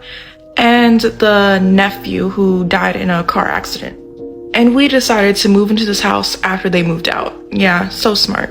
I decided to move into the room where the grandfather had the heart attack. A few days into living into this house, I remember doing my makeup in the bathroom. I was like 16 turning 17, so I'm doing my makeup in the bathroom, and my family is in the living room, and I see a shadow walk past from the peripheral of my eye, but I don't turn my head. So I continue doing my makeup, and I hear my nickname being called Latoni. Don't call me that. You don't got privilege to call me by my nickname. But I hear my nickname being called, and I'm thinking it's my family walking by, like one of my family members. So I'm like, what? While I'm looking in the mirror doing my makeup, I don't get a response. So I say, naturally, I'm like, what again? Because my mom be doing that. And again, I get no response. So I decide to leave the bathroom and go into the main room where I see the shadow go into. So when I tell y'all, I did not see a soul in that room. I did not see nothing. I looked in the closet, nothing. Nobody was in that room. So I walk into the living room where my family's at. And I'm like, did anyone call my name? Everyone's like, no, no one called your name. And, you know, they're making jokes. Oh, ha, ha, ha, it's a ghost. Ha, ha, ha, ha, ha. Like it was funny. During that time, I didn't really think anything of it. I'm thinking, okay, maybe it's a family member playing a joke on me. I didn't think anything of it. And that was the first situation that happened. By the way, this was that day. Yeah, she ate. She ate. Situation number 2. It was around my birthday. My brother got me a guinea pig for my birthday. And I remember making like a little cage out of a box. Don't do that.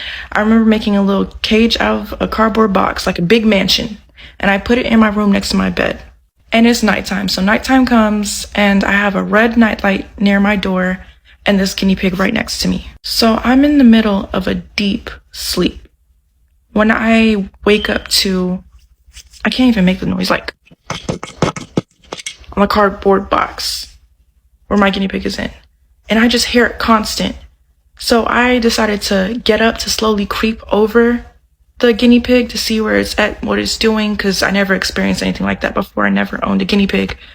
So I slowly look over the cage, the box, and the guinea pig is gone. The noise stops. And it's the middle of the night. And I'm like, okay, whatever. This motherfucker's a weirdo. Okay. So I go back into my bed to go back to sleep. Wake up again to constant. And I'm like, what is going on? This little nigga is a weirdo. Weirdo. So I get up again, slowly creep over it. I don't want to scare it. I don't see the guinea pig again. So I'm like, okay. I lay back down into the bed. When I tell you, I heard a gasp of air, someone gasping for air. When I tell you, I Usain bolted to my family's room and jumped in between both of them and explained to them what happened. Of course, my mom believed me because she's spiritual. I jumped in between my parents and I never went back into that room. Voice crack. I never went back into that room till weeks later. Mind y'all, I'm like 17 at this point, sleeping in between my parents, scared. 17. So time passed. I upgraded my guinea pig's cage to a fish tank, a huge fish tank. And the only time I would go into that room would to take the guinea pig out to play or to, you know, run in there and throw some hay down and run away. Another thing, while living in this house, I had constant nightmares night after night. And my dreams were more so, I'm trying to talk and I can't talk in my dreams, those type of dreams. And the hardest I try to talk, I start speaking in real life. And then I wake up, like I'll hear my voice and then I will just wake up. After time passed, nothing physically really happened other than my nightmares. So I felt very comfortable to go back into the room and decided to sleep again into that room. First night, I go into this room. Again, my guinea pig is next to me, this time in a fish tank. And I still got the red light, night light in my room. And I go to sleep. I woke up to, again, but this time against glass, because it's a fish tank. So I'm like, okay, not again, not again. So this time, you know, I was scared. So I kind of just got my eyes open, just looking up. And then eventually I end up sitting up, just sitting there while I'm hearing this noise. And I hear, again. I dashed out that room, ran to my parents again, jumping between them. They got tired of me at this point. After that situation, I never went back into that room. Never. Only for my guinea pig, because, you know, it was either me or him. And I decided to go. I decided to save myself. I'm not even gonna lie. But he's in a safe, happy home right now. But yeah, that was my story. Nothing really happened afterwards. I still had nightmares. We ended up moving out. When we moved out, my nightmares stopped. I was good. I also experienced astral projection for the first time. If y'all want to hear that story, comment, I guess. I don't think y'all really do, but... When I was like 13 or 14 years old, I decided I no longer wanted to share a bedroom with my mom and my sister. So I took initiative and decided I was going to sleep in the living room, which I did. It didn't last long, but we'll get there as to why. So I started sleeping in the living room, right on the couch. When you walk in, you can see the couches. Everything was in the kitchen. It's open space. You can see the living room, the kitchen. We did have a dining room right off to the side. There was also a bedroom that was like going from the kitchen to the bedroom. We also had a hallway where there was a closet, and 2 bedrooms in the back with a bathroom. So one of the nights I was sleeping there on the couch, like the first couple nights was fine, nothing. And then a couple nights in, my dad had woken me up, and it was late. He came home late, and I woke up. As soon as he walked in, he turned on the lights, and I woke up and I looked at him. We're both staring at each other. He's pissed. He's pissed because he swears as he was walking up to the house, the lights were on in the living room. He swears he saw me walk by the window, turn off the lights. And when he walked in, it's like the lights were off and he had to turn them on.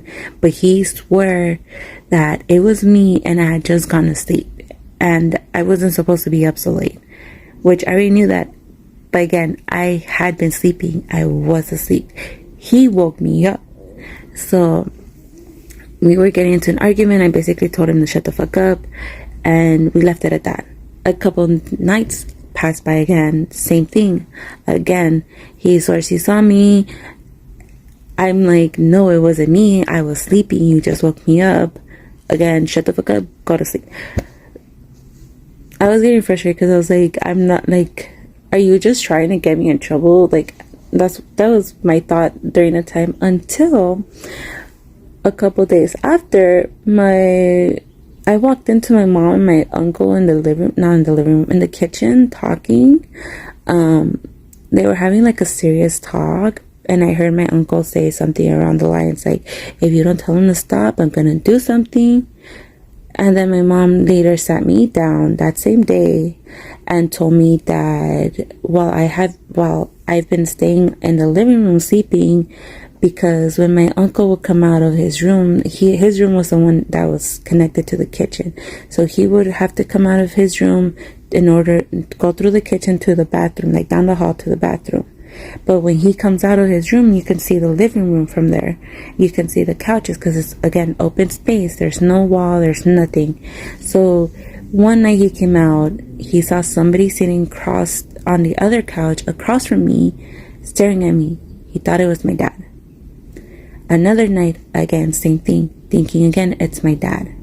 Another night, this time it wasn't across from me on the other couch. Instead, it was right in my face, crouched down. He assumed it was my dad, but he said he kind of got freaked out because he started realizing that my dad wasn't home yet at the time, and he was just like, maybe it's not him, because why would he be like that up close to my face? But then that's when he decided, he was like, you know what, I'm just gonna leave it for tomorrow and talk to her mom. Which I'm just like, you could have turned on the light or something, check up on me, make sure I'm fine. Like, if you're that concerned, you could have turned on the light yourself, but whatever, hindsight. But yeah, so my mom's telling me all this, and she's also like, has your dad done anything to you? And I'm like, no, but he has told me a couple times, like when he's gotten home, like he wakes me up and he says that I'm turning off the light before he walks in, and he thinks I'm still up, like he thinks I was awake, but he doesn't believe me that every time he's come in, I've been asleep and he's waking me up.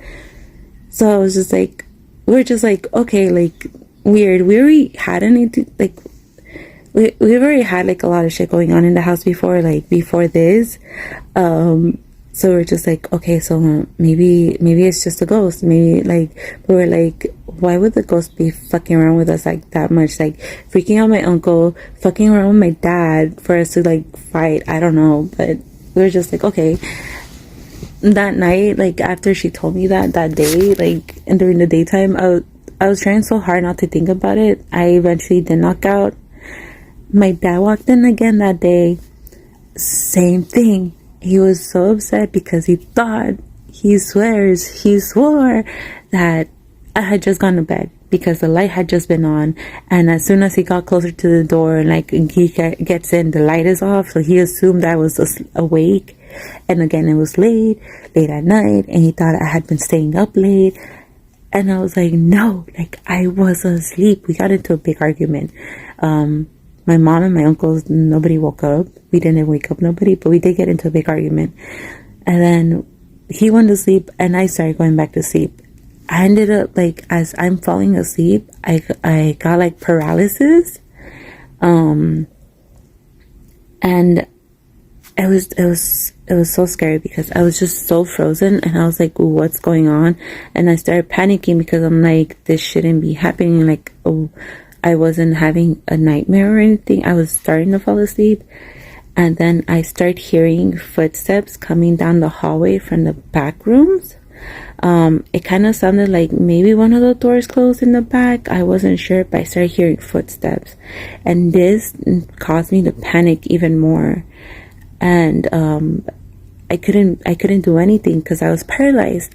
And I hear the footsteps getting closer and closer and closer, and I can tell like how close they were. They hadn't reached the kitchen yet, and this still freaks me out. Like, it still freaks me out a lot when I think about it because it's just scary. So I hear the footsteps coming down the hallway, and I hear as soon as they hit like where it starts to become the kitchen floor, I got up. I managed to get myself up, and like I ran across the room to turn on the light, the living room light. I turned it on. I woke up my dad. I don't know what I did, but I managed to muster up the courage to run down the hallway. I started banging my mom's bedroom door until they let me in. Like, I turned on every light. I as soon as I got up from like the couch, I booked it to turn on the living room light. I woke up my dad, turned on his light at the same time. I turned on the kitchen light. I turned on the hallway light as I was running because I was so terrified. I don't know why I still ran towards where the footsteps are coming from. I still did, but I was like banging on the door. I was like, let me in. Like, I'm not sleeping in the living room no more. Oh my God, I was so terrified. I still remember that feeling because like I was just so paralyzed, hearing the footsteps get closer and closer and closer, and I'm like trying to call it to my dad because he was the closest one to me, because he was the dining room we had, it was his bedroom.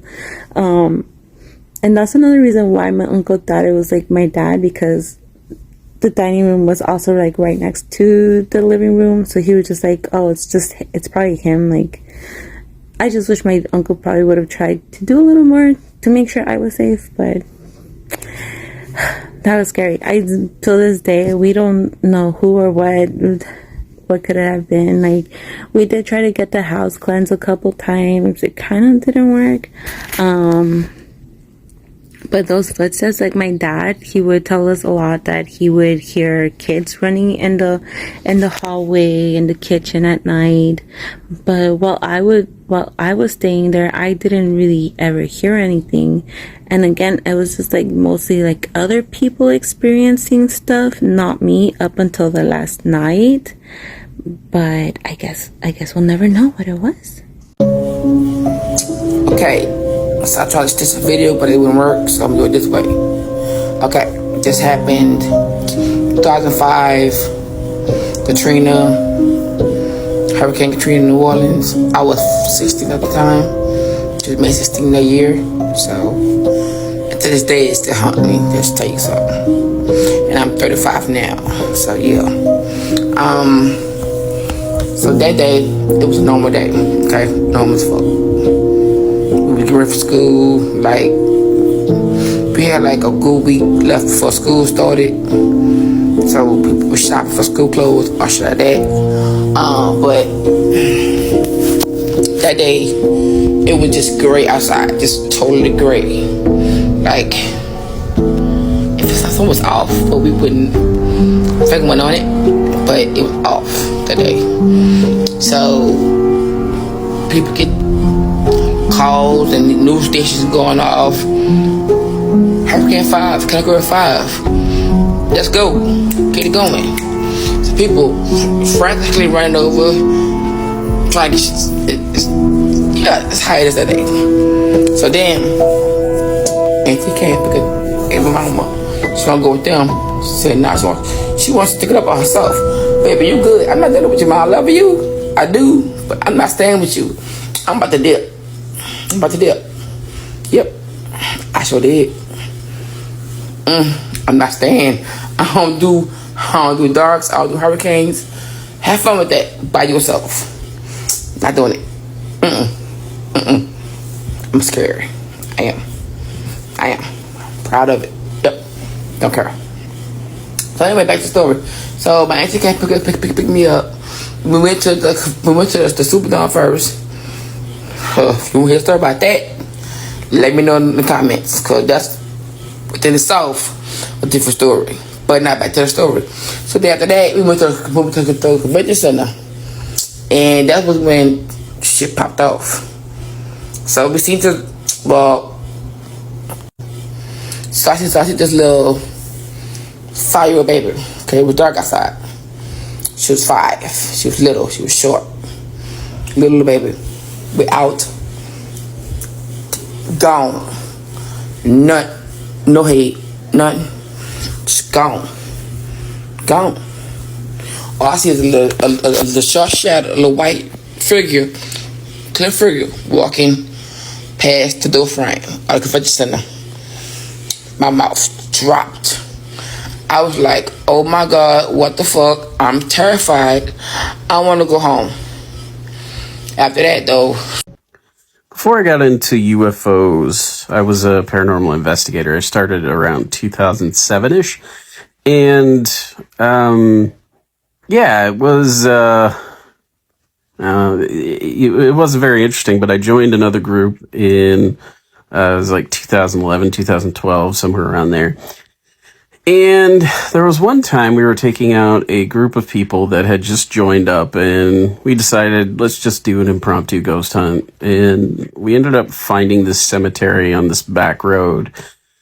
And the thing about it was relatively new. And, you know, figured it would be a good place just to fuck around, see if we could get anything. Needless to say, we did. So we get out of the car. We all piled into a red Pontiac Sunfire. Now, 5 people in a Pontiac Sunfire is fucking pushing it. But we all get out of the car. We get our equipment out of the trunk, turn it on, and immediately just start getting like EMF hits on our K2s. And we walked away from the car. Like, it was right around the car that we were getting all this stuff. It was like, oh yeah, this is nothing. All right, let's go into the cemetery. We weren't great. We still aren't. But we go off into the cemetery, split into 2 groups, and we're getting like jack shit. So one of the groups decides to go back to the car, and they start getting stuff on their meters again, which is very weird. I don't know if they assumed it was the car, but like the car was off. There was no electromagnetic shit happening because the car was off. So they eventually like got the hits and then just walked away again. Again, we were fucking idiots. So we split up and we changed teams up. And the guy that I'm with, we're getting like nothing. It's getting darker out and shit. So we decide to go over to the car. And lo and behold, we're getting meter hits. And the first thing that we notice, because, you know, we didn't just like, you know, walk away from it with just ignoring it. But we noticed that like we would stand there for a couple of minutes and the meter, it would stop. And then you would move forward again and it would be there again. And what we found was like whatever this was walking around the car. It was moving around the vehicle, which was fucking incredible. But we had a spirit box on us. So we grabbed it, we put it on top of the roof of the car. And then for some reason, I just happened to put a voice recorder far enough away to where it sounded perfect when you listen back to it later. And we made contact with the spirit. We couldn't figure out what the spirit's name was, but they would give us the same response every time when they would say their name. I mean, we were outside. We didn't have headphones on or anything, so it was kind of hard to hear. But, you know, got some pretty good responses to questions. This guy said he was a veteran and all sorts of, you know, related stuff. And eventually we kind of just packed up and left. It was the coolest friggin' like spirit box session I've ever been involved in.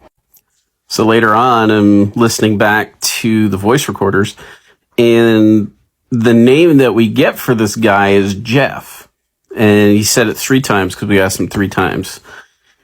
So we cataloged it, if you want to call it cataloging, and just like totally forgot about this case for the longest time. It was cool that we basically got the same answer 3 freaking times, but again, we were idiots. We didn't fucking know shit. But fast forward to a few months later, we're doing like it's a fall festival in this one town, and it turns out that one of the guys in our group figured out who Jeff was. And the guy that founded the group comes up to me and he says, "Hey, we know who Jeff is." Turns out there was a guy named Jeff who unalived himself at the end of the road that we were, where the cemetery was. And the reason why he was interested in the car, supposedly, is that his daughter owned a red Pontiac Sunfire.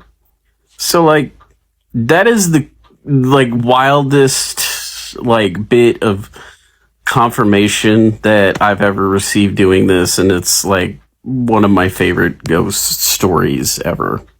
Yeah, this the one I've been waiting on. I got, like, 1,000 stories like this that I could tell, but one of the most impactful ones actually happened a few years ago, and there's a lot of backstory to it, so I'm gonna just try to run through it real quick. I called out of work one day, right? And this is back when I just kind of stopped going to church. So it's about me and my godfather, who's also my pastor, right? So I called out of work. He lives on the other side of Brooklyn from me. He had to go to the city. I was just in the house. He saw me walking down the street because on his way to the city, something came up. He couldn't make it there in time. So he had to come all the way back home to his side of Brooklyn, and ended up on my side of Brooklyn for some weird reason, right? So we get to talking, and I'm telling him about this dream that I had last night. And I'm like, yeah, you know, I dreamt about, you know, this guy standing outside the church, the old church that I used to go to. And he was like, really? Tell me about it. So I'm telling him about the dream, and then he starts telling me about his dream, which was like oddly similar. So I'm like, okay, that's bizarre. And then I start describing the person in his dream to him, and he's like, that's exactly what he looks like, right? And I'm like, okay, like, it's weird, but, you know, if you grew up in church and seen the kind of shit that I've seen, it's like, it is what it is. It's not that big a deal. It was that big a deal. So I'm not gonna go through the full dreams or whatever, but in short, he said that in his dream, it was one person that was a demon or a spirit.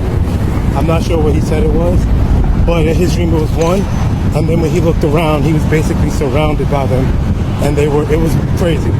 And then my dream, when I spoke to him, I asked the demon what his name was, and he said Legion. If you're familiar with that, you're familiar with that. So anyway, we decide, okay, that's not a coincidence. Obviously, that's really bizarre. So we decided, all right, when are you free? Because we're gonna go to the manor to figure out what in the world is going on, see if anything is going on. It could be a coincidence, although we both know it's not. So we end up going, I think it's the next day. I believe it's the next day. So we go there, immediately things were strange, right? But that's kind of the life that comes with it, right? We go inside though, and we feel something a little off, but it was like, you know, I'm logical, so I'm like, maybe it's in my head because I'm expecting things to be a little off. So we're standing there, it's a very warm day, nothing's going on, and then out of nowhere, the manor door slams shut. I mean, slams shut. So we look up and we're like, oh, all right, we're in the thick of it, right? So we open the door back up, because again, logic, I'm like, maybe it was wind. No wind that day. Maybe it's wind. So I put a door to like in between the door and I put a chair in between the door or whatever, and it never slammed again. The wind never blew, nothing like that ever happened again. So now at this point, we're traveling through the manor, and nobody has access to the manor really, right? So as we're going through it, we're looking at the mirrors and the windows, and there's like writing on them, like finger writing on them, with a lot of just off stuff, right? So we go upstairs, there's like weird stuff on the table. I'm not gonna get into all that either, it was just strange. We come back downstairs, two of the mirrors that we walked past just now are completely shattered and laying on the ground. What is happening? We go back downstairs, like I said, we walk around the corner and I see something run right in front of my line of sight, and I hear laughter, which is just completely unsettling. So, you know, Rev decides to call in this bishop from Africa, from Nigeria, I believe, who kind of like specialized in this kind of thing, I guess. And so we went back there, you know, we ended up leaving that day, we went back there, and he decides it's time to start casting these spirits, these demons or whatever out. So as he's casting them out, you know, I'd seen it before, but a lot of times when you're a kid, they kind of push you out of the church when it's happening because, you know, I guess we're more susceptible to it. So when he started casting the spirits out, it was so bizarre because there's a part of me that, as much as I believe, the logic in me won't let me ever fully believe until that moment when I heard the spirits screaming and burning and arguing with each other, saying things like, "This is your fault. Why did you taunt them? Why did you taunt them? This is all your fault." And I hear faint screaming. And before all that even happened, the bishop is talking to them, asking them who they are. And you can hear them replying, and we're listening to it, and they're recording it, and we can hear them reply. It's just bizarre. Just bizarre. All this because I called out sick and had a random ass dream. Anyway, I never went back to the man after that, because your boy's smart. Tell me a ghost story that sounds completely unbelievable but is entirely true. I'll go first. Bear with me, I am going through an allergic reaction, and that is a fan, by the way. Okay, that's not a spicy toy, it's a fan. But the apartment that I live in currently, I manifested, right? But when I saw the pictures online, I had an eerie feeling of this apartment. And so throughout time, I did research and I found out that the apartment complexes that I live in is extremely old, as all houses and places are. And so because I was in Hawaii and where I live, it's not in Hawaii, I had someone come down here to take personal pictures and videos and look at everything for me to make sure that it was good to go. And so when I looked at my personal pictures and videos, I was like, yeah, somebody died here. And I think it was a white woman. I don't know if she's young or old, but every time I think of it, I kind of get like an image and visual of what she looked like. So long story short, I get here and I walk into an empty apartment and I'm saying, yeah, somebody died here. And I think she died in the bedroom. So as I get comfortable, mind you, I didn't really have furniture and stuff at the time because I had to wait a month or two for my stuff to get here. When I was in my bedroom, I would always have like crazy experiences, sleep paralysis and stuff like that. And I actually think that she saved my life because one time when I first moved here, I would always lose stuff. Like I would always leave stuff at my front door. I literally dropped my wallet. My wallet was at my front door. My neighbor, as I was in the shower, was beating on my door and was waiting for me to to answer the door to let me know that my entire life was at my front door. The second time, well, the wallet was the second time. The first time I had literally left my keys in my door for an entire night. And at the time, my bedroom was facing my front door. And I remember having a sleep paralysis moment where I was not actually being attacked, but I was being spooked to wake up, because I remember I was having a dream where somebody had walked into my front door, left the front door open, and my dream was letting me know that somebody was hiding on the other side of the wall because they done got into the door. But mind you, I was sleeping, and I'm thinking, oh, it's just a nightmare of me first moving here. But honestly, it was a sign. The sleep paralysis demon or whatever was trying to scare me to wake up. And so it scared me, and I stayed up all night. I think it was her letting me know, no, girl, you need to get up. Literally, as that was happening, and the entire night, I was too drained because I was scared. Something was telling me, go check your front door. But me being, whatever, I was like, I don't need to check my front door. I'm good. The next morning came. It was time for me to go work out. I'm like, where's my keys? I open the front door. My keys is in my front door. The door is literally unlocked. I don't know how the hell that happened. So another time I was meditating sitting down. I don't meditate sitting down no more. I meditate laying down. I was meditating sitting down, and for some reason I could not focus. I could not receive information. And I heard this woman's voice in Portuguese.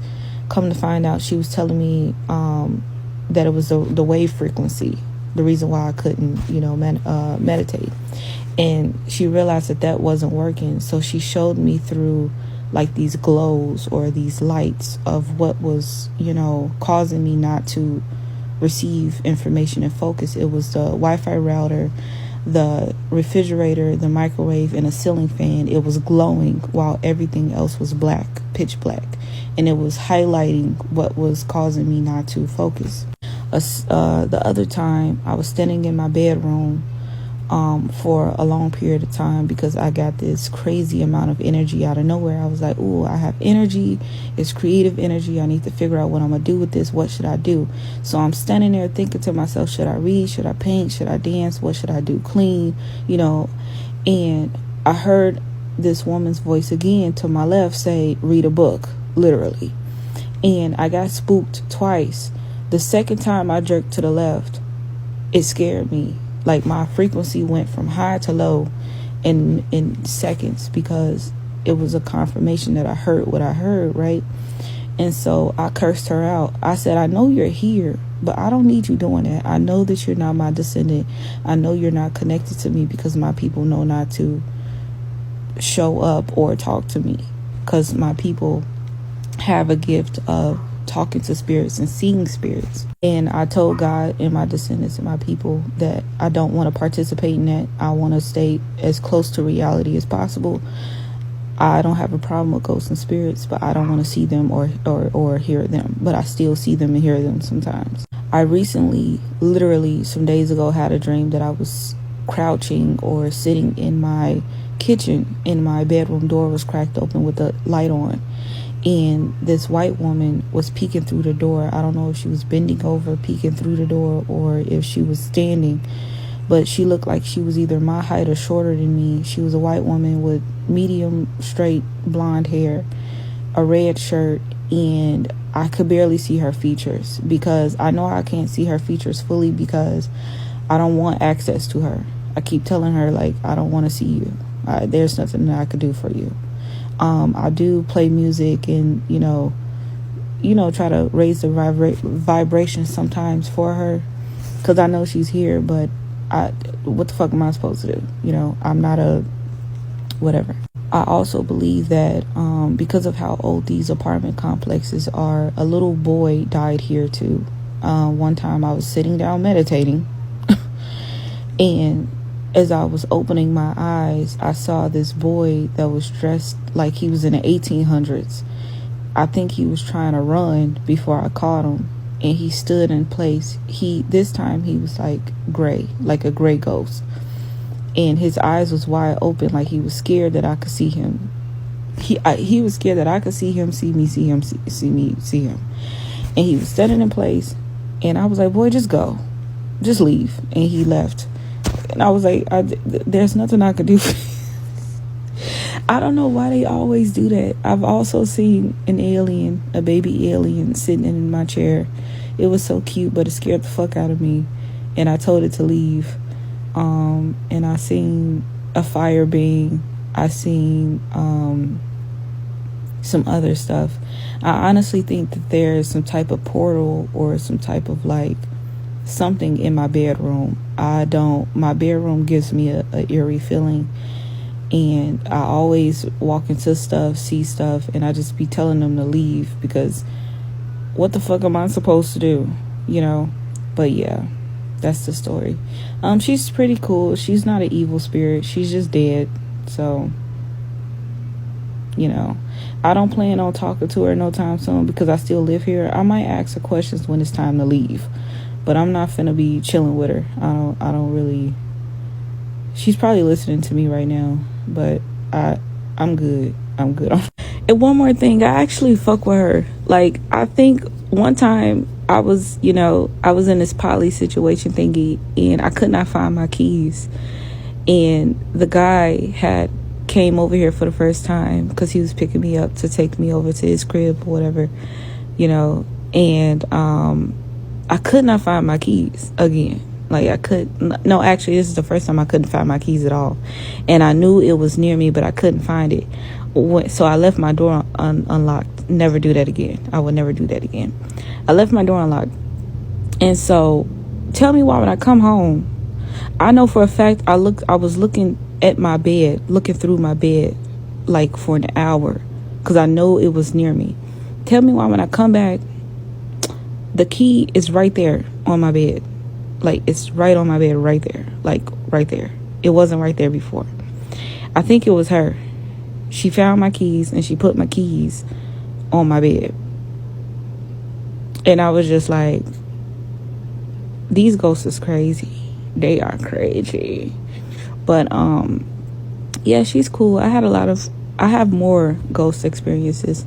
If y'all want to hear them, I'll tell y'all. But she pretty cool. I don't want to do that. My dad was able to see spirits and talk to spirits, literally, and I could feel them there as he's talking to them. I don't want to go that far. Really did happen. No cap. So my auntie told me this story about this dog she ended up getting from this older guy. Now, he was selling some stuff. I guess he was trying to get out the state, trying to go back home. So she ended up liking this dog that she ended up liking. Now, this dog was kind of like a old vintage type of dog, China dog. It wasn't like a glass figurine, one of them glass figurine type dog. So she ended up bringing the dog back to her house, and she ended up sitting on top of the fireplace, right? So she ended up was cooking in the kitchen. Next thing she knows, she heard a knock and falling over. So she thought she probably said it the wrong way. After that, she ended up sitting there straight back up. Next thing you know, the dog ended up falling on the ground. This freaked her out, and she ended up calling her brother, and her brother ended up coming over. Oh, she was telling her brother about what's going on. He couldn't believe it at first, but she was so freaked out what happened. So he was like, okay, let's try this small experiment then. So he ended up taking the dog and the dining room table. And they ended up going in the kitchen, you know, she started back cooking and stuff, right? The next thing that happened, the dog was right back at the same spot in the living room on top of the fireplace. She was like, that does it, the dog is going back. He was like, oh yeah, you taking this dog back. So he ended up going back with her because she was scared to drive with the dog up in the car. So they ended up taking it back to the old guy, and she was like, you can have the dog back. Next thing you know, we ended up coming over the next day, and she was telling us what happened. So I ended up looking on top of the fireplace and down the fireplace, because again, she used to keep a lot of old school dolls that lined up. She took all them dolls down, boxed them up. I don't know if she threw them away or put it up in the attic, but she did not have one single dog up in her house no more after that. And I don't blame her. If she had that experience, I would have done the same thing, because guess what? So when I got home, my mom used to collect the same dolls like my auntie, right? Them black figurine type of dolls back in the day. I ended up taking all them dogs out and boxed them up and put them right in the closet outside. I'm telling you, I was like, oh hell no, they ain't staying up in this house. If y'all ever experience something like that, let your boy know at the bottom of the video, because I'm could you not, it scared the life out of me how she told the story. I mean, she ended up going towards this pawn shop, right? And it was the guy was there, and she was explaining to the guy about the dog experience that she had. And the owner of the pawn shop was telling her what the dog looked like. And she was describing the dog and everything else. And so the way that you described the dog to me, that dog could be worth a lot of money. If you can get that dog and bring it here, I can, he was like, do you think you can get the dog back? And she said, why? That dog that you just gave back could be worth a lot of money. And she was like, you lying. He was like, no, them type of dogs is rare that you explaining it to me. I was telling her, you better go get that dog. And she was like, no, he can have that dog. I'm not getting that dog. I'm good. So do you think my auntie should go back and got that dog from him? Let your boy know at the bottom of the video. As for me, just keep it where it's at. And the moral of the story, be careful what type of stuff that you will bring into your house. I'm just saying, be careful, because you never know what you can bring into your house. Be very careful. Okay, I wanted to do another one that's more uplifting about a time that a ghost paid for my dental appointment. I think I was around 23, and I was like partying the night before, woke up hungover, go to my dentist appointment, right? So I walk in, check in, right? They take me back to sit me in the dental chair. And it gets, like, before they start, another, like, dental hygienist assistant or something comes in, and it was almost as if, like, she was, I don't want to say possessed, but like under something. She came in and she said, are you Brittany Blank? I said, yeah. She was like, I just want you to know your appointment today was paid for. I was like, what? She was like, yeah, your appointment was paid for today. Like, she looked so confused and like under a trance or something. And I was like, oh, weird. Did they say who they were? And she just went, no, it was this old woman. And it sounded like she was calling from really far away. The connection was bad. Like, literally talking like that. And I was like, that's weird. No one in my family knows about this appointment, like not even my mom. And I was like, are you sure it was me? And she was like, yeah, the old woman said your first and last name, and she knew that you had an appointment here at this office at 9 a.m. She knew everything, and she paid for it. And then the connection got lost. Just like that. So I was like, what? Texted my mom. My mom's like, I didn't do that. Are you kidding? My mom, we're poor, okay? My mom was like, I didn't pay for your dentist appointment. It was bad enough I was like saving for this dentist appointment. Like, I was stressing about it as is. So I get done my appointment. I go out to the front desk and I was just like, so I'm paid for? And they were like, yeah. Like, they were bewildered too. I was like, so you're sure? And she was like, this old woman said your first and your last name, and she knew what time it was, and she paid for it, and then the connection got lost. But looking back at it, it's weird too, because I never really asked, like, did she give you a card over the phone? Like, what?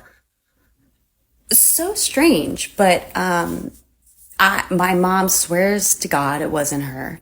No one else in my family knew I had this appointment, nor would they know, like, which office or anything. Like, literally the only person was my mom. And my mom would have been like, yeah, I paid for it, go you. But the weird part was just the fact that the lady was very specific and confused and in this trance-like state. And she was like, yeah, she seemed like she was calling from really far away. The connection was bad. And she was this older woman.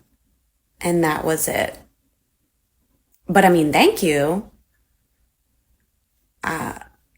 It never happened again. I wish it did. I mean, I would take some more ghost money if I could, but it still blows my mind. Like, crazy, right? I have 3. And one may not be believable, but I have 3. First one, back in the 90s, in the Cash Money and No Limit era, there was a song called Hootie Hoo. It kind of went like this. You hear it? Ooh. So, me and my friends was out at like 10 o'clock at night. We had an Ouija board. Excuse my voice, I have a cold. So we were playing with the Ouija board. And one of my friends asked the Ouija board if there is a ghost around or nearby for it to yell, or for someone to yell hootie hoo. So I swear that the Ouija board moved to yes, and a minute later someone yelled hootie hoo. We just looked at each other. She took off to her house, and I think me and the other friend took off to that friend's house. I don't know if she set that up, one of them set it up, or it was far off in the distance. It was close, but I don't think they heard whoever did it, or the ghost. That I don't think it was somebody, I think it was a ghost, but it was too much of a coincidence to be somebody. Maybe it was a ghost. Anyway, that's 1. 2. It was me and my husband before kids. Probably about 2-3 years into our marriage. We've been married 18 years. We did not have, and we had an air mattress, so we didn't have, a bed. We had an air mattress. And it was just me and him. And every night when we went to sleep, there was a sound of the rolling of toilet paper. You know how toilet paper roll in your bathroom, and it sounded like someone's continuously doing it, making the sound? It was a sound. And my toilet paper would be unrolled. And no one was in the house but me and him. And no one, he was always right beside me when it happened. So he can sense spirit and stuff. He sees things, So he's more in tune with the spiritual world than I am. I don't want nothing to do with it. So he told me it was a little blonde girl, that would, followed him for years. Followed him around for years. So every night I think it went on for a week before I was like, fuck it, let me take the toilet paper off the roll. So if you ever come to my house, my toilet paper is not on the roll because of that little girl rolling my toilet paper. Oh, and then one time at our new house, she used to put fingerprints on the window and one on the mirror. And it wasn't my kids, because my kids were very young and they couldn't get up that high on the window in the bathroom because it's a high window. But yeah, anyway, little girl messed with me. 3 was we went to the Stanley Hotel in Colorado, and Stanley Hotel is known for a shining. movie. It was a beautiful hotel. It was creepy as hell. We arrived, we went with my grandma, my husband and kids. We have 2 kids. They're 14. At the time, they weren't 14. They were 7, 8, 9, somewhere around there. So when we arrived at the Stanley, a bellhop came out. And he came and took our what was it? He came and the bellhop came and took our luggage. And when we got up to the room, our luggage was there, but the bellhop was nowhere to be seen. I wanted to tip him because, you know, he didn't have to do that. And he was a nice guy. And I went, so my husband was like, go down to the desk, to the front, and ask them, what's his name? I mean, where can we find him so we could tip him? I think his name was like Marcus or something. So I go to the front desk and I want to say, hey, I want to tip the bellhop. He kind of disappeared before we could say anything. He just dropped off our stuff and then I haven't seen him. He hasn't come back. We waited for him, but he hasn't come back yet. So, the front desk was like, well, what's his name? And I told him. He said, well, he hasn't worked here in years.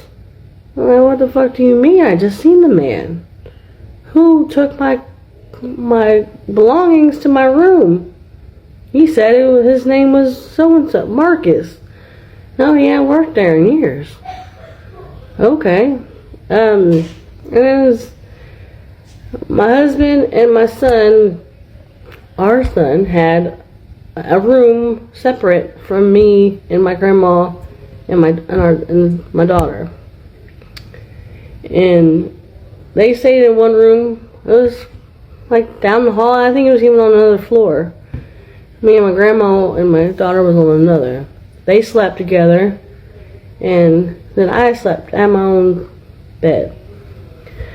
So my grandma was on a walker, and we woke up the next day. The walker is clear across the room by the door, and everything was on the floor.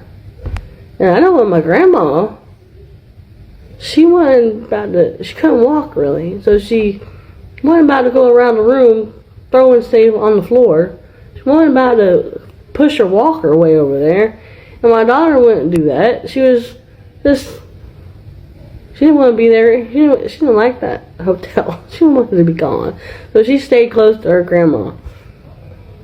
It was just little things like that that was extremely weird. Like I saw a face in the door, in the window in the room, and we were a couple floors up. You know, it was shit like that. And then, you know, checkout day, because we didn't stay long. My daughter, my grandma was ready to go. My grandma was the type of person that wanted to sleep in, not be rushed out of a hotel. That morning, she was up, ready to go. She's like, you see my walker over there? I said, yeah. He said, them ghosts trying to tell us we got to go. So, I'm ready to go. I was like, why are you up so early? She said, I'm ready to go. I was like, you don't want to sleep? No, I'm ready to go. So, when we was about to leave to check out, I was holding the door. The door was open.